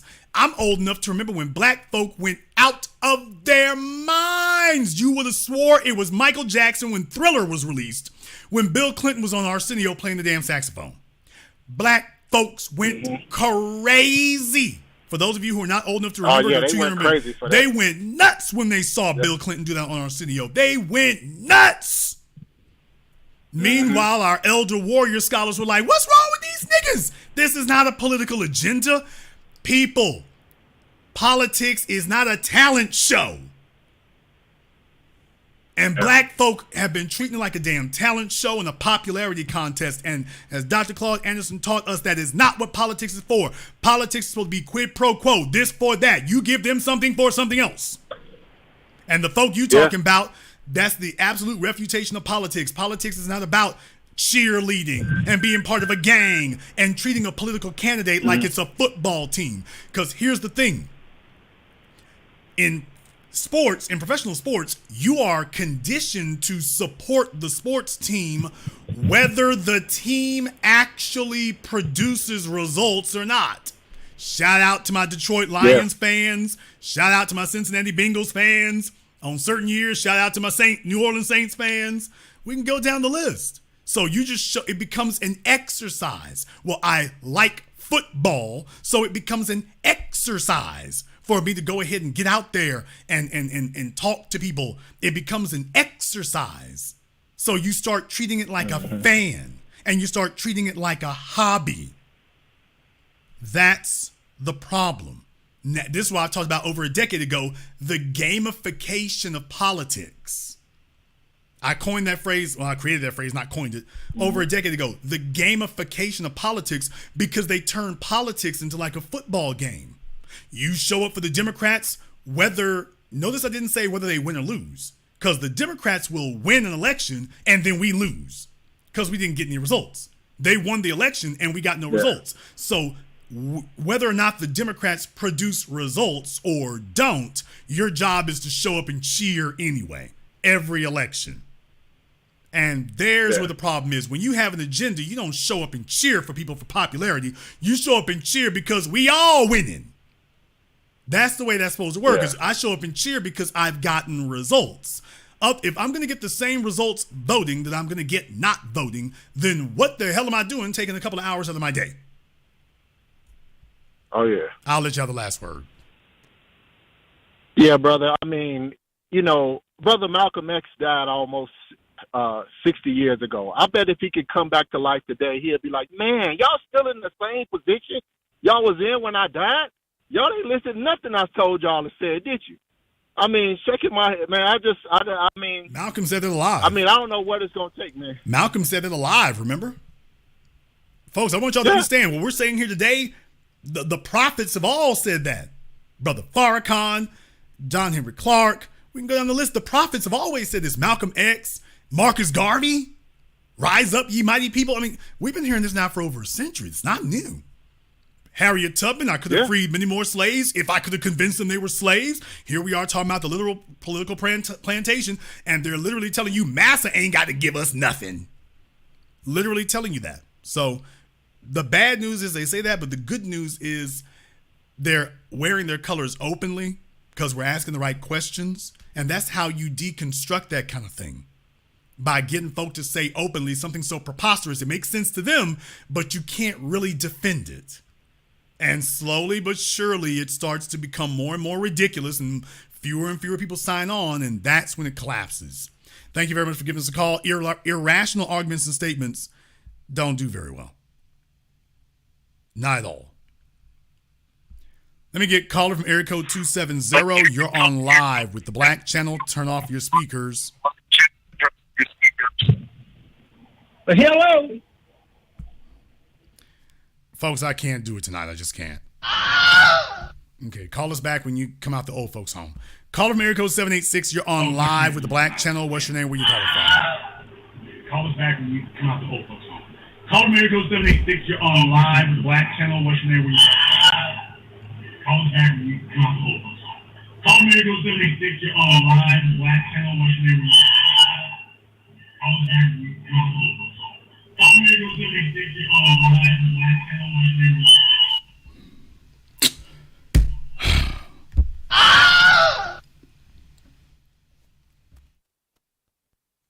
It's Molly night, basically. It's Molly night. Call America code 916. You're on live with the Black Channel. What's your name? Where you calling from? Peace, Brother Jason. This is Smucky from New Orleans. All right, Smucky from brother. All right, Smucky from New Orleans. What's on your mind, brother? I told you to change that damn name, brother. I told you to change that damn name. The last time you called in, I told you to change that name. Damn it, I told you then.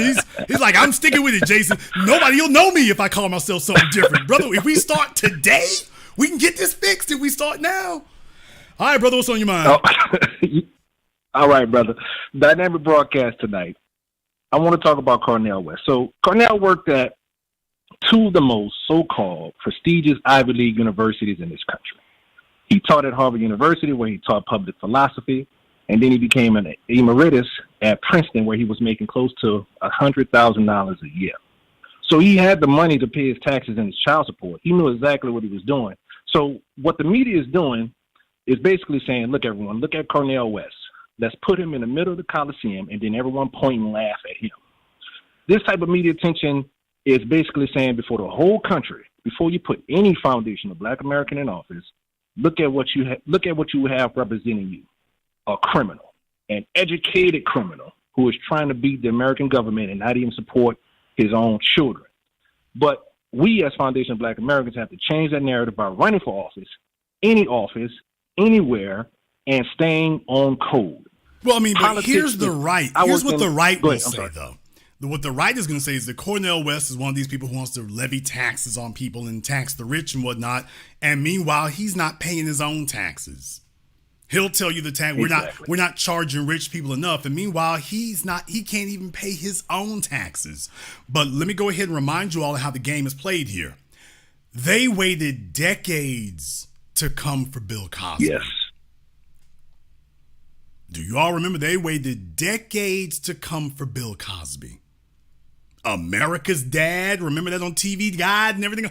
America's Dad and all that? They waited decades to come for him.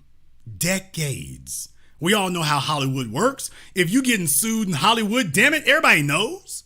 How the hell is it that Bill Cosby was fighting off all these lawsuits and we didn't hear nothing about it for decades? How could that be? It can't be because his agents of the TV networks didn't know. The TV networks are where you have your news divisions. He was on NBC. NBC News wasn't aware of what the biggest celebrity on the planet and the biggest show wasn't aware he's being sued and depositions and everything. They didn't know this? Of course they knew it. And what they're showing you, they sat on that for decades. That's why I bring up Tiger Woods. Keith Olbermann literally sat there on MSNBC on Countdown and said, we in the sports media, we've known about Tiger Woods philandering for years. It's kind of an inside knowledge thing. We didn't say anything about it. I'm like, well, yeah, you didn't. That tells you right. We knew about it. We're not saying anything until there's an advantageous moment. And as we all remember, they tried to destroy his career when that broke. Like when something happens, then we gonna jump on and we gonna drop all 100 tons on you. Next thing you know, it went from being about him and his woman to being about, by the way, there's a whole bunch of other chicks too. It's like, oh, it just kept rolling and going and going. And then he's being hounded all over the place. And then it's about his injuries. They literally tried to talk him into the end of his career. Literally tried to do that. After admitting that, yeah, we knew about this for years. Yeah, but it's not time to, the hog ain't fat enough yet. It's not time just yet. Cornel West, same thing. And I could sit here all day going over all the other names you all know. They know these dudes. Brother, they wouldn't let you on television like that if they didn't have what it took to shut you down today. They wouldn't let them on TV like that. The only reason they let them on TV is because they already got what they need in their pocket to shut them down. That's the only way you could get there. Yes, sir. That's the game these folks are playing. And they waited for the right moment to pull that card. Well, I mean, because they know one day they're going to punch a card. They know that one day they are going to punch your card. They know it. So they're just getting ready for it. Whatever it is, they're just getting ready to punch your card because they have to be able to. They have to be. We got to be able to pull your card because if you have unrestricted power, well, now you're a free radical. And we didn't empower you to be a free radical. We empowered you to empower us. So you see, if you ever get out of it, we have to be able to break our tools, as Professor Black Truth says. We got to be able to break our tools because otherwise, any tool that you don't break is potentially a weapon that will be used against you. I want you all to understand the rationale behind it. Any tool that you fail or refuse to break can potentially become will one day eventually flip and become a weapon used against you. That butter knife in your kitchen that puts the smucky on your bread could one day be flipped and used against you. Next thing you know, the heifer chasing you around the damn house with it. So that's the way that works. A tool that you don't still control, and if you didn't destroy it, don't be surprised if it finds its way back to you with all that power and influence you gave it, and now it's an army aligned against you. And even if you've still got it woefully outnumbered, this is a fight you're going to have to put down. We probably could have avoided this if standard operating procedure is, now once we're done with the tool, we must break it to make sure it doesn't come back as a weapon. Cornel West tried to come back as a weapon, and now you see the media's like, oh, don't worry, we were ready for this. Yeah, all that stuff we've been ignoring, yeah, we've been waiting all this time. And you take a look at the folk doing all the talking for the most part. It's white reporters. The same folk he was yucking and shucking it up with, and take a look who's doing all the talking now. There you go. There you go. I'll let you have the last word. Yes, sir. Okay, brother. So politics is a very, very serious matter. It's where you can change the lives of so many coons running for office nowadays. They do a jig, say some sort of slang, and then most black people laugh and they say, I'm voting for him or for her. It's horrible. Do your research, find out which office that you can run in, and take advantage of it. And number one, stay on code. Be one, family. I'll have my name changed next week. Thank you very much for giving us a call tonight, brother. We appreciate that. That's my man Smucky calling in here. It's all right. Like I say here, brothers and sisters, certainly some folks are getting their wake-up calls. They're finding out what's really going on here, and they find out in just in 1 week, we can go ahead and shut it down. 1 minute you think you're running for president, the next minute it's like, oh, don't worry, we got all the dirt on you. We got a bunch of dirt on you. We've been waiting for a minute.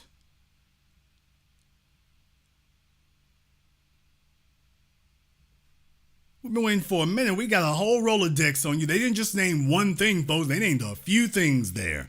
We ready for you. We've been waiting on you to get out of line and out of pocket. We've been waiting on you. Yeah, we're going to throw it all out there, y'all. He owes for taxes, child support. Take a look at all these white women. They ready for him? It's like, dude, you ain't going to make it nowhere. Or at least we're going to put as much of a drag on you as we can. The only person who wasn't aware was him. You've been tried and convicted by the media, not a court, by the media. Then Cornell went on the Breakfast Club and thought he was going to get some help over there.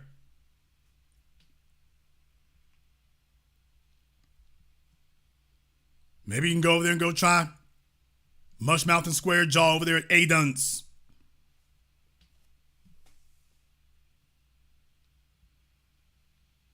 That's what they're doing. So if you all want to understand how it is that some of these academics, Melissa Harris Perry, remember, she had a huge tax bill, remember? How many of y'all remember that? Yeah, remember that? Every time you turn around, you hear that kind of thing. That's not accidental. We talked about that before. Absolutely. Come on now. She got a whole damn television show.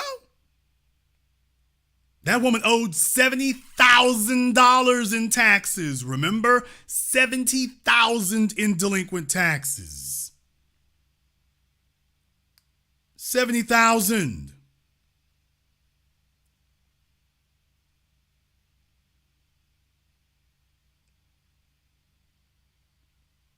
Sound familiar? Folks, you ain't getting in unless they got some dirt on you. They only want folks who they got dirt on. Anybody that ain't got nothing on, you can't come through here. You obviously came to upset the status quo. We ain't gonna have it. Tried and convicted by the media. Tried and convicted by the media. That's what it's for. We're going to go ahead and wrap up things tonight here. If you are new here to the Black Channel, welcome to the haven of intelligent black thought. We do this every weekend. Click that red subscribe button. Click that yellow notification bell. Join us each and every time that we're here. If you haven't been to our website, blackchannelfilms.com, you want to go and check out our groundbreaking best-selling documentary work, 7 a.m., Gentrified, Race War, all available on DVD and streaming. Go to blackchannelfilms.com. That is blackchannelfilms.com. I want to thank Minuetar and everyone else who has contributed to tonight's program on PayPal, CashApp, Super Chat, Venmo. Thank you all for liking, subscribing, and sharing. And this concludes tonight's broadcast of The Black Channel. I am your host, your brother, your humble servant, the Black Authority. And until next time, my brothers and my sisters from around the world, remember, black is the future and the future is uncompromising.